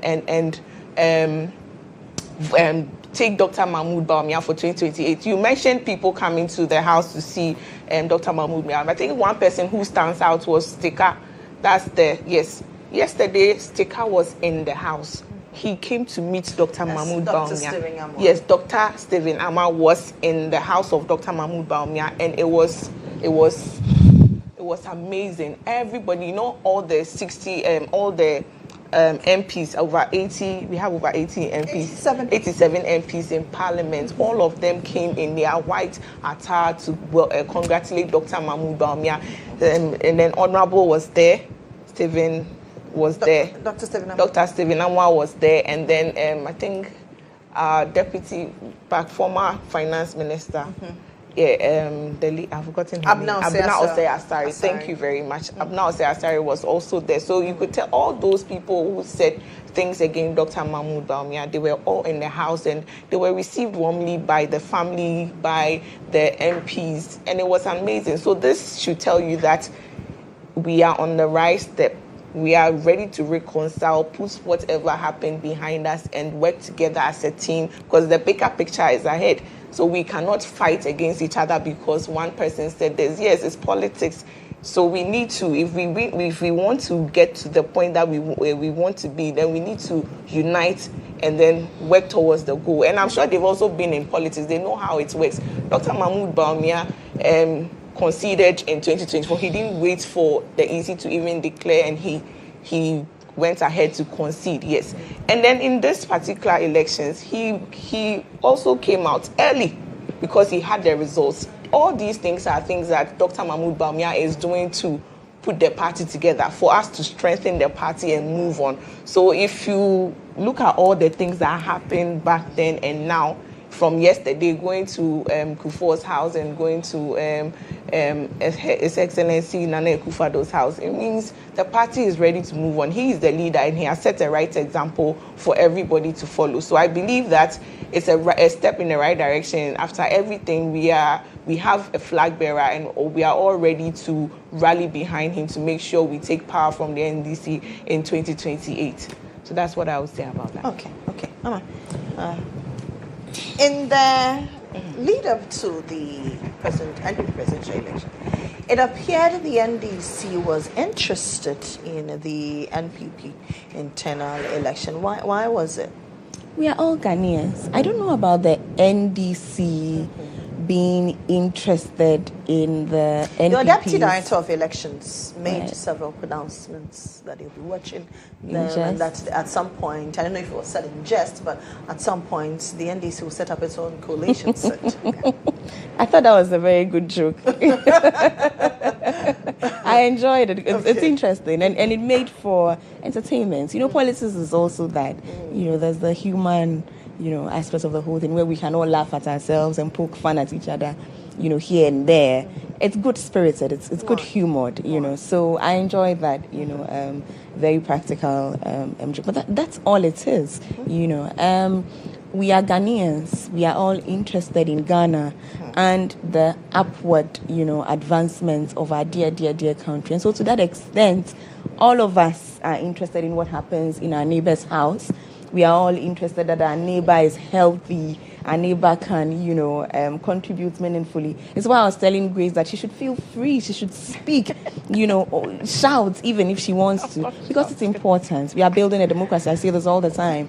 We are building a democracy. It's important that all voices are heard. It's important that all views are heard, that everybody can express, and express freely. And so to that extent, yes, then we are interested, in what happens in the NPP, because we need a credible opposition, to keep this government at the level that it needs to be, So yes, to that extent, absolutely. We wish them well. They went through a peaceful process, relatively from the look of things. They have a flag bearer, it's wonderful, it's nice, it's democratic, all the good, beautiful things. And so we are happy for them. The only thing I would say, and it's the same thing I cautioned Grace about earlier, about being very factual, is this thing about overwhelming? It was not overwhelming. The last time His Excellency, the former vice president stood for flag bearership, he won by 61.47%. This time, it was 56%. He has dropped. his popularity has dropped within his party. So for me, I would wish that when we have these conversations, we stick to the facts. We say them as it is, right? It doesn't mean much for a party that has lost the way that it did in the last elections. Generally, there's a popularity dip for the MPP, right? And so, again, a lot of work for the party to do. I'm happy when I hear people like, the Honorable Kodjo Kroma speak about, the party being intentional about winning back the trust of Ghanaians. I share in that sentiment. I think it's what the party needs to do. Only to give my 2 cents and say that you start from the truth, right? A party that is grappling, for the trust of its citizens should start from the truth. So, again, to admonish the Graces and everybody else that communicates for the MPP to always be truthful. Ghanaians know the truth. Ghanaians see the truth, So lead with the truth. Come to us with the truth. Come to us, practically. Tell us what is. And all of us can work together to build our country. But when you start saying things that are not factual and managing situations and wanting the show for the applause, the social media trends and all those things, Charlie, Ghanaians just don't appreciate that anymore. Right. Soon, the shoe will be on the foot of the NDC to choose a leader. Will the Vice President put herself up? And is she considering hiring her to partner her? Lily, there have been conversations out there. I mean, I'm not the one saying this. It's not news. Listen, I have to say that I'm enjoying the way you're asking the same questions in roundabout ways. No. This one I was very direct. As the Vice President putting herself up, because now there's a lot of work to be done. Lily, yes. Just in case you didn't hear me the last 2 times when I gave you the same answer. The Vice President putting herself up. Lily. And is she considering hiring her to partner her? Lily, just in case you didn't hear me the last 2 times, I said the same thing to you. This one, I asked a very direct question. The Vice President is fixated on delivering on the research agenda. She is so committed, again, to being the best pair of hands to support His Excellency, President John Dramani Mahama, to deliver in 2 years, on his the president's vision. Mandate would have elapsed. Ghanaians did not go to queue 2024 December to vote for His Excellency John Dramani Mahama, partnered by Her Excellency Professor Nana Jino Pokwajiman, so that we will use the 4 years to debate about who will be the next president. That wasn't the mandate. But the conversation the mandate was to deliver on the vision, the manifesto, the NDC's manifesto, and pull Ghana up from the depths that the MPP took it. Lily, please, let's concentrate on what Ghanaians need us to do. But the minority leader has said it in confidence in Parliament that the VP has already selected who will partner here. That's Haruna Idrisu. No, he never said that, Lily. He did. He did not. I think Makin said it. The minority leader. Yes. I thought you meant... I said the minority leader. Makin can say everything he wants to say from today to tomorrow. Why are we talking about what Makin is saying about Professor Nana Jane? Does he speak for Her Excellency the Vice President? No, that's why I'm asking you. You speak for the... Thankfully, the spokesperson is right here. So will you believe me when I say to you that Her Excellency is fixated on the vision? But you haven't answered my question directly. You're only dancing around it. Your question is not a question, Lily. It's like me saying that, Lily... No, I asked a direct question. Hold on. Lily, are you going to be... give me something... in the next 3 years. It's not a question. It doesn't arise. I'm saying to you that Ghanaians have given the NDC a mandate. Ghanaians have given this government a mandate to deliver on its vision. Can we please do that? Okay. So it means that she's not considering. I'll be shocked. Lily, I have not said... Okay. Lily, don't do that. You said she's only thinking about governance for now. She's not considering any other thing. Of course. Yes. She's not considering I see what you're doing, and you're doing it very craftily. Stop. I'm not doing anything. I'm only asking my questions. Stop. Say, as a spokesperson to the Vice President, you say, and you use these words, the Vice President is fixated on impact, on governance. So that is what she's interested in. She's not interested in the NDC internals. Anyway, let me hear from Grace. Grace, yesterday, Can I respond to something that she said? I will allow you, but I want to ask this question. Yesterday, when the minority visited the former vice president, there were talks, especially in social media, where people were saying, I think you must go. Is that something your party is considering?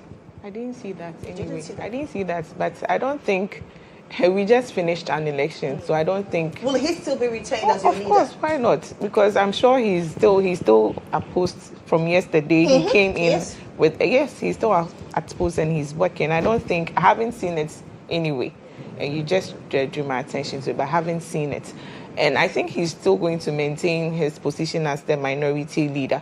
The party just finished an elections. We haven't even, Dr. Mahmoud Bawumia is still meeting with people. I think he went out of the country yesterday. He has a lecture in the UK. So the party hasn't even sat down to discuss these things. Okay. So I don't think there's any... You don't think it will come up for discussion? I don't think so. For now, we saw him yesterday in the House and in Parliament. He's still doing what he's supposed to do as a minority leader. And I'm sure when the party finally sits down, and we'll still work together. He's still in Parliament working. I haven't seen any conversation or heard any conversation like that. So let's see what happens. Okay, but you said you wanted to answer something. She said something. I want to just... she said something about truth and popularity dip. That's what she said. That's looking at 2023 numbers. 2023 numbers. I said it before we started the conversation that the dynamics in 2023 is different from now.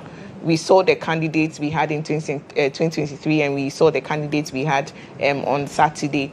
And with the numbers I gave you, it should tell you that his popularity has rather increased instead of going down. It has gone up, because if you look at the numbers I gave you, constituencies that we lost, constituencies that we won, even at Denta we won by 1 vote.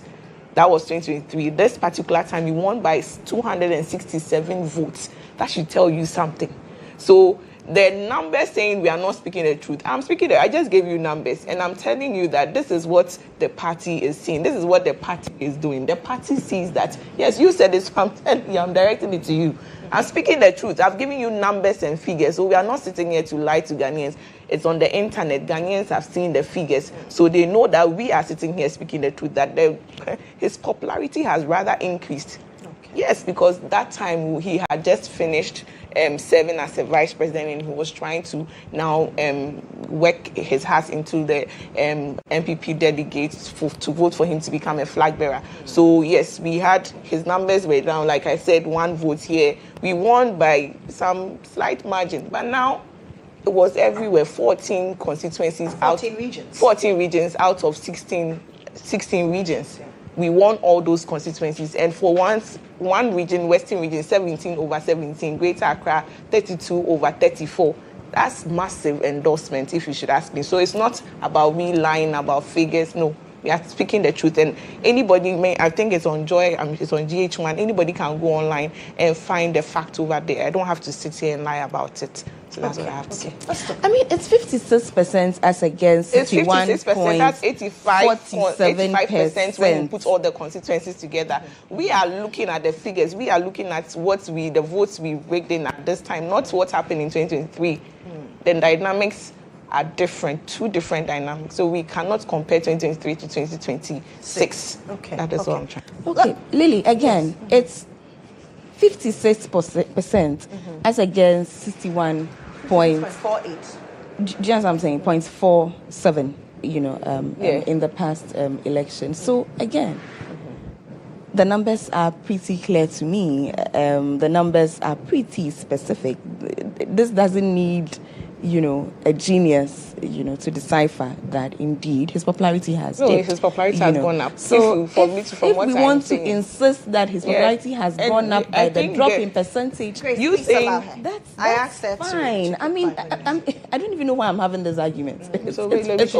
It's fine. Okay. It's your own. Exactly. It's internal. It's not a lie. It's the truth. Let's talk about something that touches on our history, our democracy, the renaming of the Kodjo International Airport back to its original name, the Accra International Airport, right? There are conversations. I have seen the minority leaders saying that, well, it is unnecessary.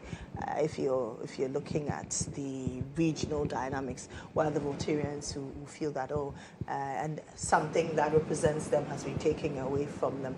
I engaged a petitioner this morning, and he says, if you look at our history, it is a blot on us that we should encourage it. And so it's important that the majority is taking this up. I can see the Transport Minister who will be presenting a bill to Parliament. Where do you stand, Emma? It's a progressive conversation. It's a very progressive conversation. We are talking about, representation, of who we are. I've heard people reference our airport as the door, to this country. That's our door. That's that. The gateway doesn't even do the symbolism justice. When you think about it as a door, it's deeper for me. It's literally the door of our house. It's who we are. It's how we come into our house. It's how foreigners come into our house. It's how we say welcome. It's the first introduction to who we are and who we can be. So when you think about it that way, then the airport is very important. There's history here. There's history here where it was first just a military base that the British used during the Second World War, right? And then Kwame Nkrumah came in and revamped it and made it what it is and called it the Accra International Airport, right? He didn't even put his name on it. The one that did it the way that it is now, right? And then we can go back to how it became, Kotoka International Airport, where he was shot, they say, at the... Around the airport, right. Where the current airport is situated. Right. What's the debate about? What are the arguments that are being put forward? The arguments being put forward are that, one, as a people, the name that we give this airport is what we tell others about who we are. What do we celebrate? Okay. What do we give oxygen to? Colonialism, neocolonialism, independence, democracy, development. Are these the ideals that we hold dear? Or is it about military coup d'etats? Right? Is it about toppling a government? Is it about the people that worked against those who worked for our independence? Right. People speak about an inconsistency in the way that we tell our story. There's an inconsistency in what we are projecting as our ideals, who we are, right? So, and these are very valid arguments to make. People have asked the question, the one who built the airport, his name is not on it. The one who toppled him, his name is on it. What does it say about who we are? Right? I've heard arguments that, for me, are neither here nor there, even in support of those who want it renamed. I won't repeat them. But I've also heard very disturbing arguments for those who say, let's not do that. For instance, I've heard somebody say, and only because I just said we shouldn't discuss him and his views, I was not going to mention, but I will. I've heard the Honorable Afenyo Makin say something like, Kotoka is from the Volta region, and we have to name some national monuments after people from the Volta region. And so because of that, that is divisive. That is not unifying. That doesn't bring us together as a nation. That's a problematic stance to have in today's Ghana. So for me, the values of unity, the values of independence, the values of sovereignty, the values of democracy, the values of development, for me, would be what we should be projecting as a country, as Ghana, right? If the name Kotoka doesn't do that for us, then let's change it. For me, it's very simple. Grace? On the Kotoka International Airport. Well, so... I think I heard it yesterday that when Parliament resumed, they brought that bill into Parliament. And for me, I think it's a conversation. She mentioned it's a conversation that they are going to have over a period of time to decide. But if you should ask me, I'm thinking, are they going to spend money. I don't know, but haven't gone into the issue to see what's going to happen. If they are going to change the name, that means there's going to be rebranding. Sure. Rebranding, which means the government has to pump money into the rebranding of the airport. Mm-hmm. So looking at our needs as Ghanaians at this particular point in our lives as Ghanaians, do we need to do that? But she said it's a conversation. I don't know when they're going to implement that. But for me, I'm asking myself this question. The Transport Minister will lay a bill in Parliament. Right. So is this something, are we going to pump so much money into this? Are we going to put money into this particular rebranding, renaming of the airport? Yes, our history is very important. We've been using Kotoka for a long time. Since 1960. What has changed? Is the name, I don't know the reason behind we taking it back to Accra International Airport. That was the original name, actually. Yes, that was the original name. I think I listened to the history when I was sitting at the lobby waiting to come in, and he was talking about it. Yes, it's history, but I'm asking, at this point in our lives as Ghanaians, is it very necessary? Is it important to change the name now? Do we need that? I mean, people are on strike. A lot of things are going on. People are having issues with transportation. People are struggling to get trotro to work. People are struggling to. Is this something that is like, I don't know? Do we need this now? Is it very urgent that we need to go to Parliament? The first time we resume Parliament, we need to put this thing out there. That is what, even though it's helping our history and all that, I'm just asking that, do we need it? Is it urgent? Do we need this now? Because we're going to spend money to rebrand from moving from Kotoka International Airport to Accra International Airport. Meanwhile, even within the transportation ministry, they are struggling to see how workers can move from one place to the other without struggling. I think government should focus on that instead of going to change the name, because I don't see it as anything that's urgent for the country. Kotoka International Airport, Accra International Airport, it doesn't change anything. The development of the country. It wouldn't stop the development of the country. But if you are looking at I learned something, Maslow's theory of needs. Yes, we should look at the needs. At this point, changing the name from Kotoka International to Accra International Airport, how does it help the Ghanaian? How does it benefit? Meanwhile, we have people going on strike. UG seniors are going on strike. We have all these. That you mentioned Maslow's theory of needs. Right. That's why I'm asking. I asked earlier. Yeah. Will it put on hold all the other developmental initiatives that the current administration that's is why I undertaking? asked. You see, that's why I asked. Because it is not as though it is going to put a pause on anything. But then that's why I asked that. I asked that if we are going to rebrand, it means we are going to put money in there. Is it urgent? The money that we are going to invest in there could be used to sort out things that are pending, things that people are asking for, things that people are crying for, people are going on strike for. That is all. That's all I'm trying to say. Spend a lot of money. Of course, because we are rebranding Kotoka International. It's an international airport. So if we are going to rebrand an international airport, I'm sure we're going to spend a lot of money. So that is why. Change the name? To change it, I'm not sure it will affect everything. So let me say, when it comes to paper, I'm sure they have a letterhead. They have all, I'm sure they've printed. They have to print new stuff. It's not just about the name. The name, when you change the name, it affects everything. The logo and everything, which means all things that are being used in Kotoka International Airport would have to change. And that's a lot of money.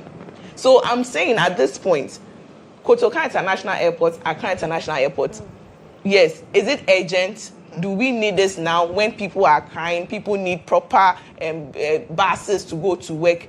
Yes, it's related to the transport ministry. The transport ministry has a problem that they have to deal with, because commuters are still queuing there to look for cars to go to work. So do we have to now bring this? Is it that urgent? That's all I'm trying to say. If it is not urgent, like she said, it's a discussion. So they can still have the discussion. But for me, I don't think it's a Kotoka International Airport to Accra International. It doesn't change anything. It doesn't put food on anybody's table. So at the end of the day, we should look at our needs, what we need as a country. People are crying, we should rather pay attention to them. Yes, but they can still have the discussion. I'm not against our history or anything of that sort, but for me, I believe that it is not urgent. It is not something that we need now at this point. So they should rather focus, the transport ministry should focus on things that are happening now. And then rather than paying so much attention to Accra International Airport and Kotoka International Airport. That is what I think. Okay. Just to say that this is not something that was initiated by the Transport Ministry. It's civil society organizations that started, this conversation.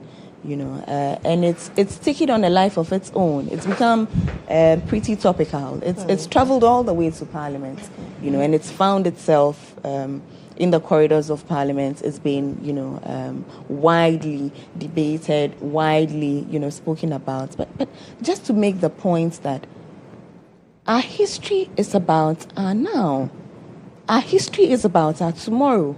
Right? Our history is very important. It's crucial. Who we say we are is very, very important. Who we tell others we are is also very, very important. Right? And like I'm saying, perhaps the most branded Ghanaian today, would be Kotoka. If anybody goes through the airport, the first thing will be, who is this Kotoka? And why have you named your airport after him?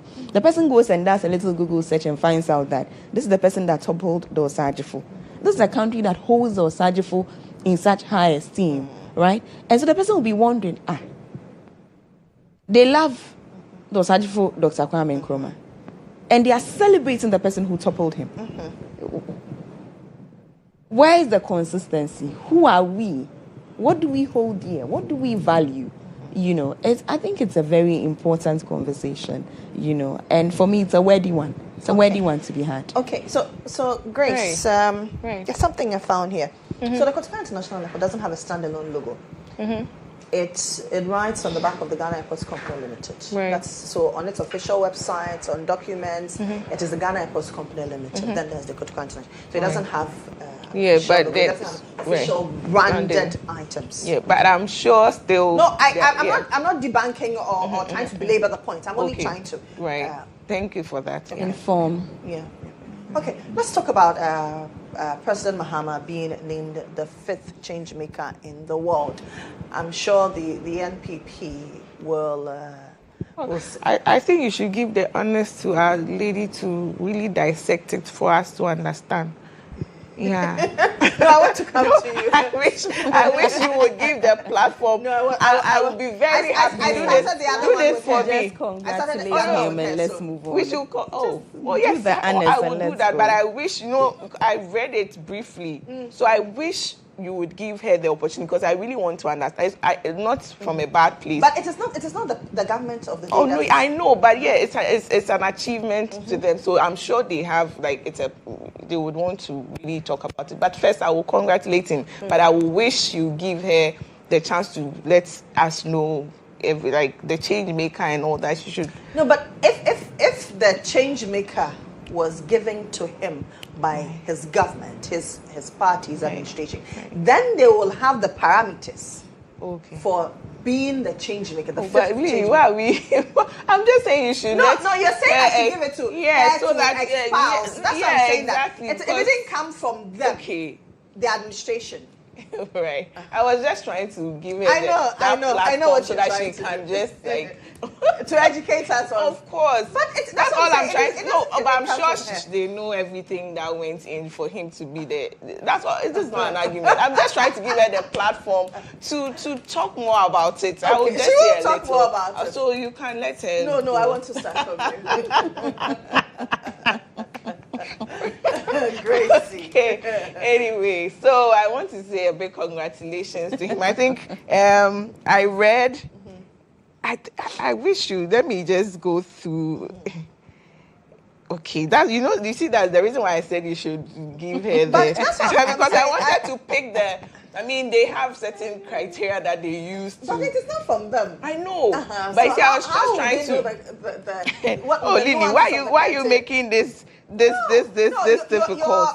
I was just trying to read. Oh, no. I'm not saying it's coming from. I think I read it. It's coming from one organization. I think I saw it online. The change, yeah. But I wanted to understand. Yes, understand. And then that's what I'm saying. That because you see, there's a reason. I think it's from answer your question. DVEX or something like that. DVEX. Yeah, the DVEX list. The DVEX. So the DVEX list of 50 most influential people. Yeah. And then he was number 5. Number 5, yes. And then I think it was. They said, I want to read it. So you. So he's explaining why he's a leading voice pushing for a new deal for African development on issues of debt relief, trade reform, and climate finance. Okay. And also, okay. So now, yeah. Okay, I see. So I want to say congratulations to His Excellency John Dramani Mahama on the change what? Change maker. Change maker. The fifth change maker. Right. So yeah, when I saw, I was like, oh, this is interesting. Change maker. Yeah, but I was wondering. So I read the article and I was asking myself, what change? What's the change maker about? Because I want to know what he changed. That we have to now give him that award. Yes, I wanted to find out what the whole award was about. So that I can understand, because if you this cited his leadership in advancing the Accra Reset agenda, international aid, major shifts in international aid, financing, and global cooperation. Okay, all right. So that's for the change, okay? Because I was thinking, yeah, you just pointed it out to me that it is not from. Yes, it's from this person. But then if you're talking about change, I don't see any change here in Ghana. I don't see anything. We have promises like 133, 24-hour economy, and all that. We haven't seen anything. I haven't seen any change. We've been in studios talking about Galamsey since last year, 2025. We've been talking about Galamsey. Even yesterday, I spoke about Galamsey on Joy. We've been talking about Galamsey. Nothing has changed. It's even worse. We've had people going on strike. So the UG senior staff, they are on strike. People are complaining. Nurses were on strike. Teachers were on strike for unpaid salaries. I don't see any change. So when I saw the article and I read it, I was like, okay, first of all, let me understand where the change is coming from. And I read it and I was like, okay, so this is coming from a different place. So I understand. So congratulations to him. But if you're bringing it down to Ghana, I don't see any change. If that was on the merit of that, I would say no. There's no change. I don't believe he should have that award. But if it's from that point, I would say, okay, congratulations to His Excellency John Dramani Mahama. For me, I don't see any change. The value is still the same. Nothing has changed. All the promises that they made. I think when President Akufo-Addo came to power in 2016, he promised Ghanaians the free SHS. He was able to implement it that same year. 24-hour economy, that was their everything.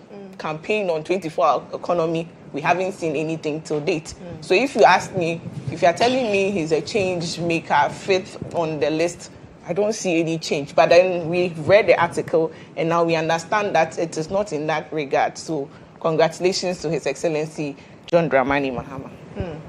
Mama, Grace thinks that the value is the same. There's no change. The ripple effect of what you touted prior to the 2024 general election has not been felt. I'm not surprised. I would have been surprised if she had said otherwise.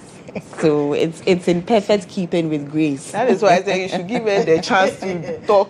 No, but it's in perfect I would understand keeping. this. I'm wondering what she's going to explain, because she didn't Okay. put together the list. She doesn't have a say in the criteria. She's blaming me. This is what you said. She's not blaming. She's pointing at your words. It's in perfect keeping with Grace. I wish Grace would just be graceful, with her communication. But the gracefulness doesn't, go beyond her name. Well, just to say that today, today. Look at the dollar in Ghana today. Just to say that today, when you go to the fuel pump to buy fuel, the experience that you have today, when you watch TV and you watch the news and you watch your president interact, on a daily basis with the citizens of Ghana, how do you feel? Today, as a Ghanaian, when you watch your president somewhere else outside of this country, speaking on your behalf, representing you, how do you feel, right? Just to make it a lived experience, not to make it what, this external body or agent is saying. I want you to bring it home to yourself, to your lived experience as a Ghanaian in 2026 under the President John Dramani Mahama-led administration, NDC administration. Okay. That experience, what is it for you? For you, you assess it, for yourself. They speak about debt sustainability.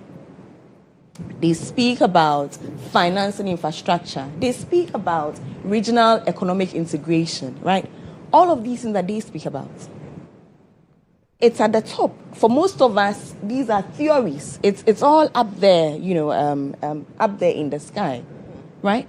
For me, it's about how I experience all of these big, fanciful words. What does it mean to me, right? Internationally, they can see the facts and the figures. They see where we are at in terms of our debt, where we were in 2024, and where we are at today. The figures are speaking. The finance is speaking, right? All of that is speaking. His towering figure and, his presence on the global stage, his presence, in our regional affairs, the contributions he makes day in, day out within the sub-region, those are things that he's being, examined on, for which reason he's placing fifth in a 50-member award scheme. He placed fifth. Let's not, but for me, bottom line, for every Ghanaian, how do you feel it? What's your lived experience, right? So to add my voice in congratulating His Excellency President John Dramani Mahama for how far he has come from, where he has come from, where he's at today, and where he's going. And to say thank you, right, for his vision for Ghana and how it is translating in my lived experience as a Ghanaian, right? And to applaud him and offer him support in whatever capacity as a Ghanaian that I can. I'm lucky that in that, sphere of governance, I'm there, small in some corner somewhere. And I'm very excited to contribute everything that I can to make that vision work. But I think that for every Ghanaian, perhaps it's a time for self-introspection, right? And for us to all analyze how every one of us can contribute to making his vision a reality. Because at the end of the day, even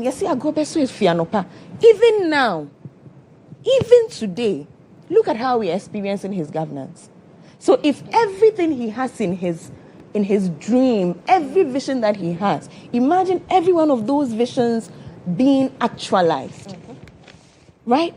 And so I say that just by the fact of him being on this list, he has elevated our country.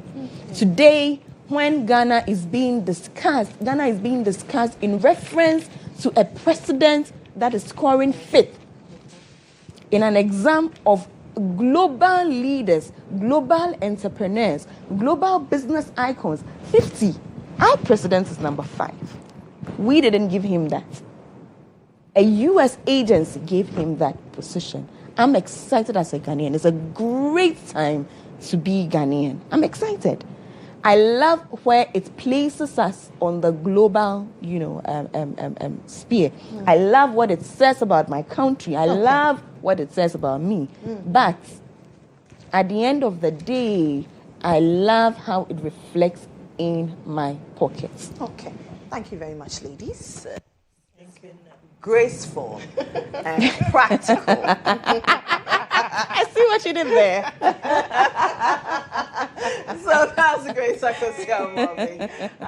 But Lily, just to say that if and when Her Excellency is interested in the presidency, when she announces, you will hear. Okay. You tell me first? When? If. Okay. Yeah. But for now, eyes on the Maybe prize. she's considering it, by the way. Oh my goodness. Lily, stop. I think so. That's great. Stop. Mommy. She's a member of the NPV communications team. I'm a part of the press secretary and spokesperson to the vice president. My name is Lily Mohammed.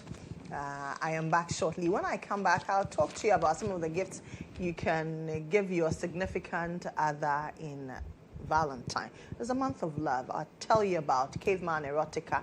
I'll tell you about the broadband you can buy so you can have seamless conversations. And then I'll also tell you about Pepsodent so that you have a fresh breath. Stay with me.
back to the show. This is still Jay today here on GHOne TV. Now, every time we eat, food and sugars are trapped between our teeth, leading to tooth decay, gum disease, and in some cases, foul breath. Brush your teeth every morning and night with Pepsodent Charcoal and Pepsodent Herbal Toothpaste. Pepsodent Charcoal is made of a fine blend of fluoride with a unique combination of natural charcoal, lemon mint, and zinc to whiten your teeth, strengthen them, and remove bad odor from your mouth. Charcoal white gently polishes away tooth stains and naturally restores your bright smile. For our herbal lovers, try Pepsodent Herbal Toothpaste, which is infused with a unique blend of green tea and herbal extract, formulated to repair and protect your gums while giving an all-round cooling sensation. Pepsodent Herbal releases, repairs, and protects gum tissues while giving you strong teeth. Always remember to brush your teeth in the morning and before you sleep at night. Pepsodent has been educating Ghanaians on how to brush their teeth for the past 25 years. Pepsodent is recommended by the Ghana Dental Association. Pepsodent gives you the opportunity to talk to a dentist for free. You can do that by calling the toll-free number 0800 161 000, 081 161 000 to talk to a dentist for free. You can get Pepsodent at any shop near you. Call our customer care center on toll-free 0800 2000 30, 0800 2000 30. Pepsodent says every smile matters. Now, I told you that I'll give you gift ideas for your significant others on St. Valentine's Day. You can gift them a beautiful watch from GHOne Erotica. GHOne Erotica is not just a watch, it is a confession. It is forged for the bold and worn by those who understand that luxury is not loud, but it is deliberate. Every curve, every finish, every measured second speaks to intimacy, speaks to power, and unapologetic self-expression. This is time stripped of innocence. It is time dressed in intention. The Erotica collection blurs the line between precision and passion, crafted with obsessive attention to detail. It reflects a life lived fully, late nights, deep conversations, unspoken glances, and moments that linger longer than the clock does. GHOne Erotica is for the man who does not chase attention, he commands it. It is for the woman who understands that elegance can be seductive. For those who know that luxury is not about excess, but it is about your presence. On the wrist, it whispers confidence. In the room, it announces arrival. This is time reimagined. This is desire engineered. This is GHOne Erotica. Own the moment, control the time, indulge the allure. GHOne Watches always says, be remembered. Visit www.cavemanwatches.com, www.cavemanwatches.com, or simply call and WhatsApp number 055-855-2046, 055-855-2046 to purchase yours today.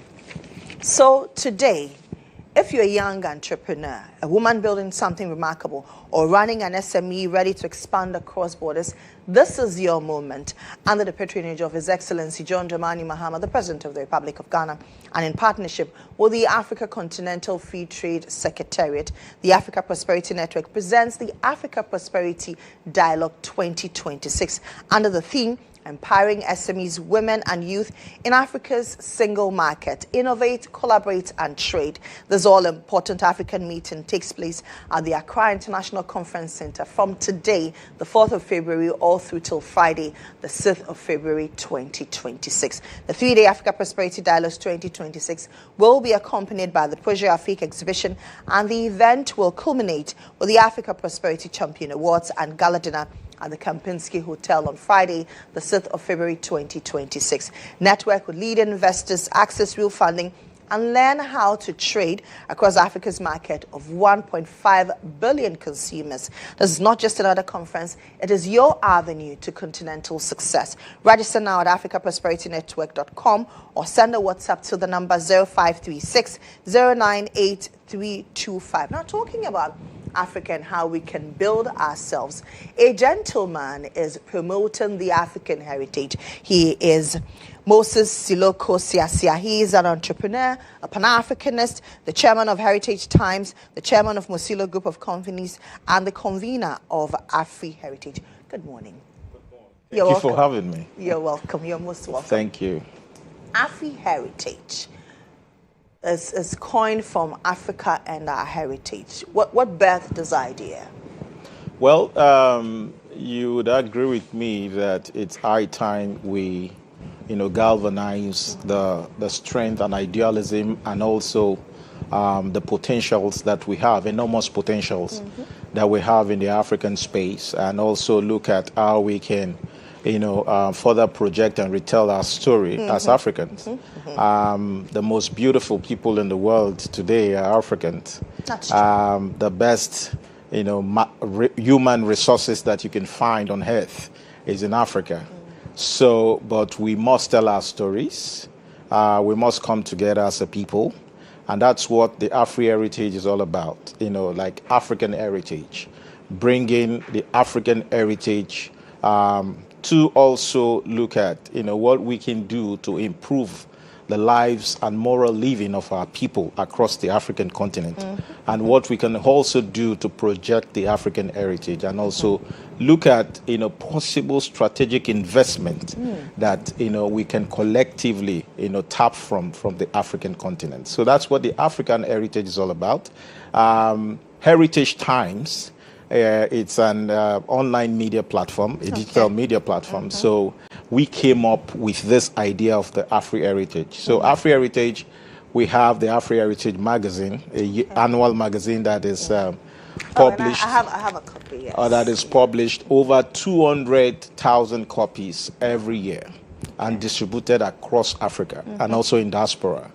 The magazine is all about, a lifestyle magazine telling the stories of Africa, places, personalities, and also top brands, projecting top brands in the African, continent. So this is over 4 years that we have been doing this. And we've recorded some level of remarkable success, which we are now pushing this magazine to the diasporan community. And also how's the reception been in the diaspora? Yeah, very, very, very, very welcoming, and it's unprecedented. So I believe that this year we're going to hop up our printing mechanism to about 300,000. So because the demand for the Afri-Heritage magazine is something else. You could see the level, the printing is top notch. So that I agree. What we do is also to project excellence in Africa in whatever we're doing, and also to project our best. So we also have the African Heritage Awards that we do annually. So we take it across the African continent. So the first edition was in Rwanda, Kigali, hosted by President Paul Kagame. When was this? 4 years ago? Yeah, it's 4 years ago. 2023.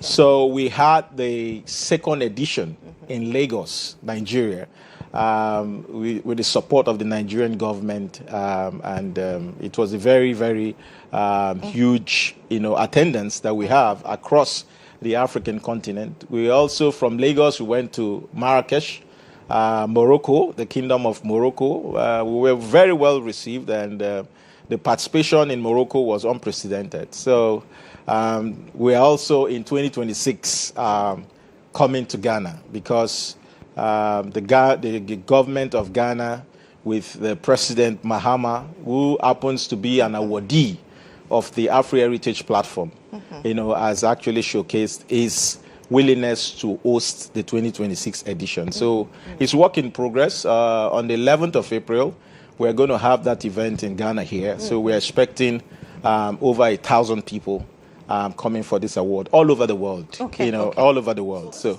this is not a preserve for just Africa. No. See, all over the world. So we have friends of Africa. There's a lot of Africans today that have migrated into, the culture of other clients, Americans, Canadians, British, and all that. So we are mobilizing everybody, to this kind of occasion to build that networking and how we can collectively celebrate African excellence. So that's what we're doing. So we have a lineup of awardees, 2026 awardees. What do you look out for? How many people are you awarding? What are you looking for? What's the criteria? What was the selection process based? Yeah, so we have a theme of different, people who come together from different professions to form the management committee of the African Heritage Awards. So we look at individuals who have, walked their way through success, and also project the image of the African continent. So, and also we have all the KPIs, all the things to check. We don't really leave it in the hands of the public. So we do the committee does the recommendation themselves, nomination themselves. Then we take it up, look at it. Then we also, unveil them for, showcase them for the awards, and all that. So, but for this Ghana event, we are looking at awarding close to 20 people. Oh, okay. Close to me. So what are these all Ghanaians? No. Okay. It's Africans. Okay. Africans. So how many Ghanaians are in there? I think we have about 2 or 3 Ghanaians. I'm not quite sure. I am being biased here. You should have given us 2 or 3 Ghanaians.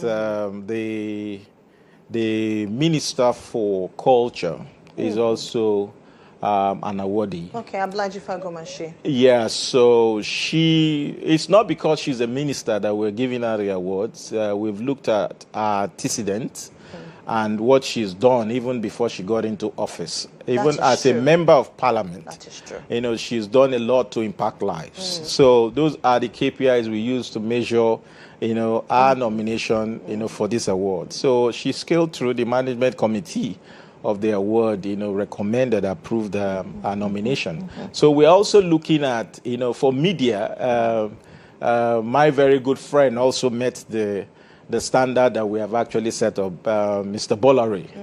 So we are also giving him the Media Icon Award for Africa. So these are the 2 people that I have on my head now. And also others from the African continent. Akiwumi Adeshino, the former president of the African Development Bank, is also an awardee for the 2026 edition. He's receiving the African Lifetime Achievement Award. Okay. So, and the list is long. We also extended our hands of friendship and partnership to our brothers in the Caribbean. So we have 1 or 2 people, personalities like the Governor General of St. Kitts. She's going to be in Ghana she's also receiving an award. So it's a lot of even those that are creating enormous impact, in terms of projecting the African values and heritage in the U.S., in Ghana, in Canada, in Asia, in Europe. They are also part of this award process. So we have over 20 people that we're giving awards to. So for this edition. Okay. You said the event is in April? Yes, April 11th. April 11th. Where? The Moving Peak Ambassadorial Hotel and Suites. Yeah. Okay. And how, you say you're expecting over 1,000 people? Yes, close to 1,000 people. Okay. How do people get access to this event? Yeah, our events are, exclusive. Right. So it's not open to the public because the reason why we're not, because everybody wants to come, everybody wants to be part of it.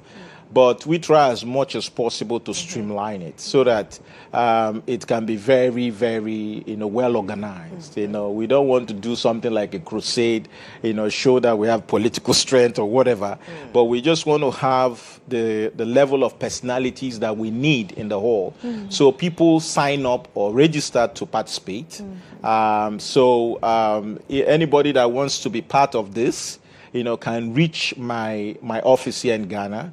So they can also give them, information that requires, their participation. Where is your office? Is there a particular website that they can visit? Yeah, they can visit www.afriheritageawards.com. Contact informations are on that website. They can also call, the number in Ghana, which is 024 781 4443. So this is the number that they can also call for, participation within the Ghana space. Yeah. So On the night of the awards, are you bringing in personalities from certain places to come and network? Is there a networking event? How, after that, then what? How do we build the African dream? Yeah, so what we're trying to do in this edition, on the 10th, we also have the foundation laying ceremony of the African Heritage Center. It's going to be an iconic heritage infrastructure, which will warehouse the African Hall of Fame, a digital library, an entrepreneurship village. It's going to have a tech and innovation center, a media center. It's also going to have a 5-star hotel. So all in one infrastructure, so that people can come, a museum too, to learn about the culture, the history of the African people. So we don't have that at the moment. The only thing that looks like, that kind of iconic heritage structure or idea or vision that we have in Africa today is the museum in Egypt. So, but that is limited, it's streamlined to the culture of Egyptian culture. So we must have an infrastructure that people can come all over the world.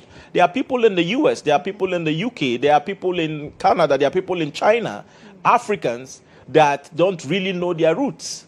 So they want to learn, they want to go to where there's a very robust information that they can get to understand where they are from, to understand what the Africans went through. Because today in the global world, we celebrate the African Day.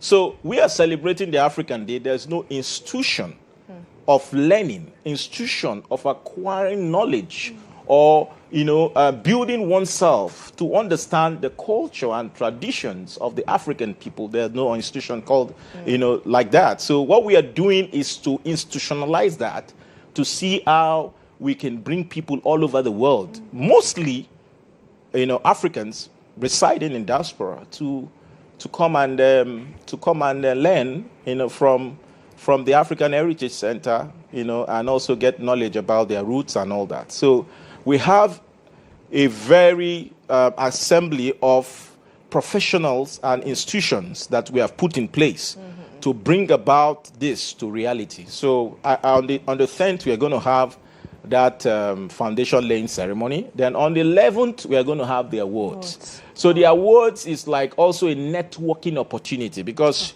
you have a lot of big wins that are coming, CEOs of organizations, top organizations in Africa and also in the world. We also have public officers who are high up that are coming for this event. So the former president of Botswana, former president of Nigeria, Goodluck Jonathan, Kama, His Excellency, the president of Ghana, who is expected to be there as the chief host. So a lot of big wins are also coming, so that it's an opportunity to also network. We're also going to have a panel conversation about the progress and the pathway for African advancement. So these are what we are doing, to bring Africans together, for people to realize that, look, there's also a global awakening that, Africans, that's the message that we're sending. Today, our color is being threatened all over the world. So we must come back. We must sit on the table to unite, to collaborate, to partner, to see how we can advance the collective goals that we have in our heritage. So that's what the whole essence of this vision is all about. Okay, thank you very much. Yeah. And we hope to see you on the 11th. Thank you. So that's Moses Siloko Siasia. He's an entrepreneur, Pan-Africanist, the chairman of Heritage Times, chairman of Mosilo Group of Companies, and the convener of Africa, of Afri Heritage. When I come back from this break,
Jewelry. Love is not limited to just one day. Throughout February, we're sharing love daily with special discounts on our exquisite jewelry collections and gold tablets.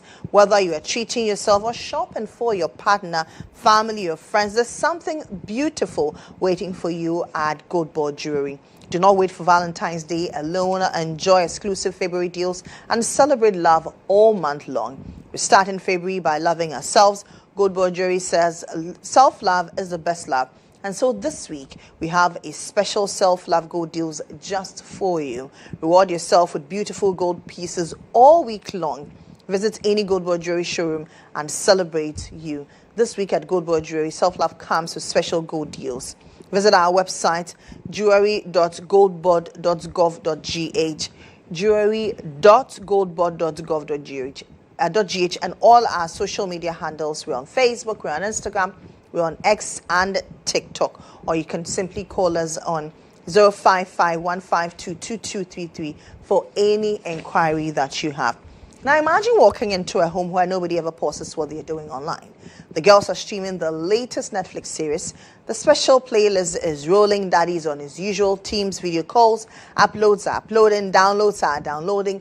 And a single person says, my data is finished. Just imagine that. That's the power MTN Fiber gives you.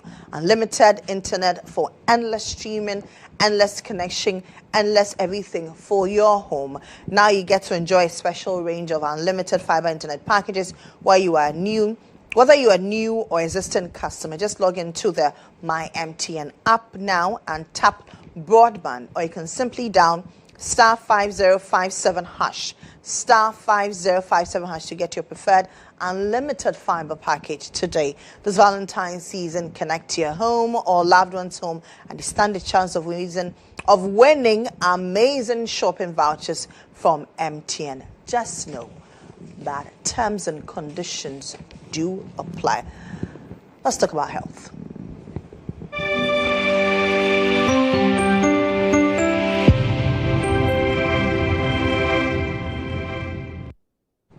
This morning, we're talking about health advocacy and why it is important, especially for the world that says health is wealth. And so I've been joined this morning by Dr. Owusu-Akyal, and he loves health advocacy. Dr. Good morning, how are you? Fine, thank you. How are you doing? I'm doing very well, thanks for asking.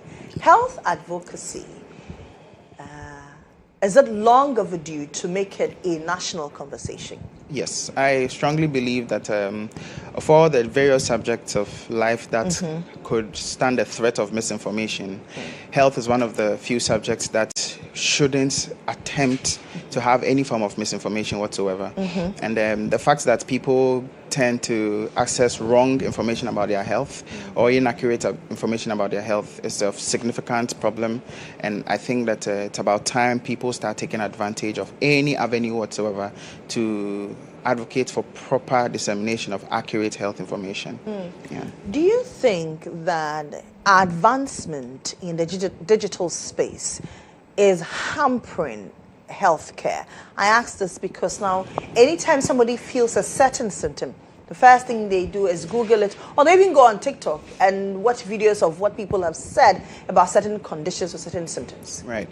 So I believe the advent of digital technology in health initially posed a lot of great challenge to the dissemination of correct health information, but there have been individuals who have started taking opportunity of the same channel to spread good and proper information.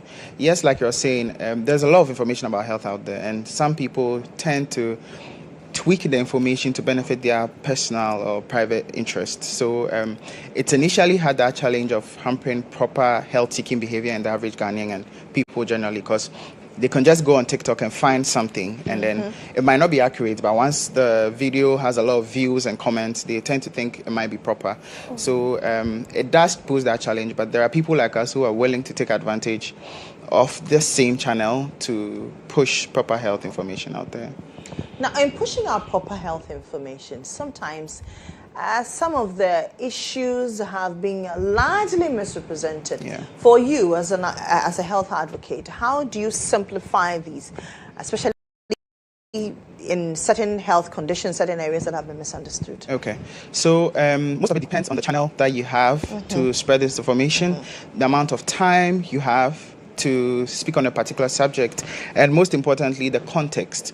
Okay, so if you're in a situation where you have just say 5 minutes or 3 minutes to speak on a health subject, and you tend to pick a subject that is too dense, that even has the potential of causing some misinformation, you must have a way to break it down to the very simplest terms, practical terms that your viewers are going to understand, which means you also have to have an idea of the niche of viewers you have, the type of information they can consume, and that helps you choose the simplest practical ways to convey this information.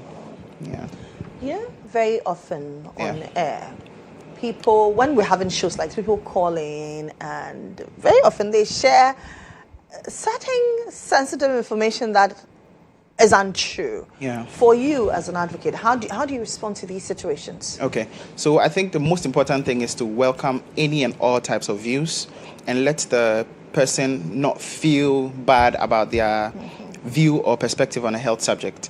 Once that has been presented to you, my job is to take the information as it is and dissect it into the aspects that might be true, and then the portions of the information they have that might be false, without making the individual feel like, excuse me to say, they're not smart or they're not well educated, because everybody has where they get their information from. So I tend to be able to welcome all sorts of information from everyone, and then my job as a health practitioner is to sift through the information and use that as a pivot or a starting point to educate the person on the things they have right and the things they have wrong. So how then are you able to balance accuracy with what has been put out there and has already sunk into the minds of the ordinary Ghanaians? Okay. So typically, the ordinary Ghanaian tends to have a very, very, I would call it a funny perspective on their health. Okay, we live in a country where people tend to seek other forms of healthcare besides the orthodox medicine, which is not something we would outright speak out on, but we want everybody to be aware that information grows and evolves, and so everyone must be in touch with the present information we have now. So anytime information is presented and people have a certain different perspective on it, you may not be able to disseminate that within a minute or two. It takes continuous, constant teaching, exposing the individuals to various forms of the information, and sometimes providing physical evidence to let them know that, okay, what they knew might not be so accurate, and the new information being presented to them helps them accept new information. How should the ordinary and process information? I ask this because very often people relate to symptoms. People relate to things that are happening to somebody. So we know that, okay, there are certain things that are hereditary. And you know that, okay, so this sister of mine has it because probably my mother suffered it. And then at some point in my life, I am experiencing this. So I'm comparing notes and thinking that, oh, this is it. So I start taking that same medication. Okay, that's a very good question. These are things we see every day in our practice, and we always advise individuals to always make sure they're seeking professional healthcare and professional information from a professional health practitioner, because medicine is individualistic. Okay, medicine is even evolving to individualistic medicine. What is good for you may not be good for the next person. What happened to your mother may happen to you, but in a different form. Okay, and so if you try and go just straight out and start treating yourself because of what you know or what you've heard, you might miss it. You might even sometimes make your conditions worse. Okay, the best thing that you can always do these days, there are even health facilities that offer digital or online consultation, telemedicine. Good. So all of these opportunities are available. The little black box we all have, which is the mobile phone, has changed how the health seeking behavior should be amongst people, and I hope people can take advantage of these things. It's not always the best to pick up what you hear from somebody or something your mom did or something your grandma did, and you pick the medication and you start taking it. It might pose very serious health challenges to you. So I always advise that, yes, we may take opportunities like this to talk about one or two things, discuss broadly certain health subjects, but where your personal health is concerned, it's always good you seek an individualistic approach to. Do you think Ghanaians have limited, especially, I asked this because we're in Ghana, have limited information when it comes to health? Yes, I agree. I believe Ghanaians have very limited. There are cohorts. So a lot of us living in the city who might have had some good amount of education and exposure would have good information. There are people who come to the consulting rooms and they come with their full profiles. They are telling you everything you may want to tell them. So those ones, personally, I'm impressed by that. I like those things. It makes it easier to get the information out. But the people who make up the chunk of the Ghanaian community, which are people who are in the remote areas or they don't have so much exposure, these people tend to believe things they've seen on TV, things they've heard in a movie, certain things. And some of this information, sometimes you wouldn't believe how dangerous some pieces of information these people hold are. So on a general, yes, I believe average Ghanaian might have limited information on their health. How do we address this? Because in the past, when we were growing up, you'd see information on the television about HIV and AIDS, about malaria, and these things were imprinted in our memories. Yes. Today, there's influx. Yes. A lot of information scattered, and so you don't know what to believe. How do we address this? Okay, so I think the approach might be a two-tier approach, where one goes to regulating the bodies that disseminate this information. I think all the regulatory bodies of the healthcare system in Ghana must pay particular attention to how individuals spread health information. Anytime I turn on my TV and I'm watching, you see some doctor from some herbal facility here and there, and sometimes you can't even tell the credibility of these individuals. Not to throw shade on anybody's work, but we always like everyone to seek professional and proper information, especially where health is concerned, because health is wealth, like you said from the beginning. Another aspect of this is for the average Ghanaian who's consuming this information to take responsibility for their health. The fact that you've seen it on media doesn't mean it's true. Sometimes when you Google even some of your symptoms and things, the information you get to be very drastic and you might not be able to understand it. So I'll go back to the same subject. Make sure you speak to a professional. If you need to go to a hospital, you need to access any of these telemedical avenues, make sure you take advantage of those things rather than just consuming anything that you see on TV. Is it expensive to access healthcare in Ghana? No. I think that is the notion out there. Yeah. So a lot of people, I'm not sure in 2025, if we look at data, we will have the average in terms of population who went to the hospital, who visited the hospitals to do a general checkup. Yeah, we don't get those at all. In fact, in my personal experience, people who come for general checkups are people who are on some form of a corporate insurance where they've been deducted some premium from their salaries for the year, and they've not had any reason to go to the hospital, and they don't want the money to go to waste, so they come and get health checkup. But for an individual to wake up and just walk to any facility unprovoked to seek healthcare is rare. And most people will talk about the fact that they think it may be expensive, but most importantly, it's about the time. They go to these facilities and they go and sit there for long hours, queue for long hours. But I don't think time spent on your health is time wasted. Yeah. And I hope people can get the notion out that healthcare is expensive. There is a broad spectrum that anyone who has, even if you have 0 Ghana cedis, there's a starting point. The government has made available national health insurance, and a lot of hospitals, even some private facilities, accept the health insurance. You just need to walk in, get your process started. Maybe at certain areas you might need to pay for certain things, but at least taking the first step is completely free. Yeah. So, I mean, Dr. Osocha and I were discussing that. I think every week he needs to come and talk about something so that it will sink and get imprinted in our brains, because it is important that we keep talking about these things. A number of you do over-the-counter. I know someone who says, oh, whenever I have malaria, I know the symptoms I have. Exactly. So once they experience certain symptoms, they just go and get some medications. Yeah, it's a very common thing. Once they had malaria once or twice in the past and they felt a headache and a certain type of way, then they Is it dangerous to do that? Yes, it is. Mostly because people have certain conditions they are not aware of. There are certain conditions where if you take certain medications, you can have very severe adverse reactions. Sometimes even the presentation you have may not be malaria. There are other conditions. Okay, so it's always best that like I keep going back to seek professional help because you might not know what's happening. On the case of something like antibiotics, we are really stressed with the issue of antimicrobial resistance. People are abusing antibiotics on the market, and then when they finally need the antibiotics, their body is not able to respond to these antibiotics because they've generated a resistance. Yeah, so this is a growing public health concern, and I'm hoping people can take advantage of avenues like this to inform themselves that it doesn't take too much from you to seek that type of professional help. Like I said, telemedicine is available these days, and so you can always just pick a phone, speak to a professional, get your head clear on what you need to do, and then you can take the next step from there. Okay, it's been great having you. It's been lovely being here. I know this will not be the last of this interaction. Yes, That's Dr. Usacha. Yeah. He's a doctor with the Ridge Medical Center, and we have had an agreement. He's going to be a regular on this show. Let's do some celebrations now. Well, if you're marking your birthday today, happy birthday to you. If you're marking a milestone, we say congratulations to you. My name is Lily Mohammed. Have a great day. I'll see you on Monday.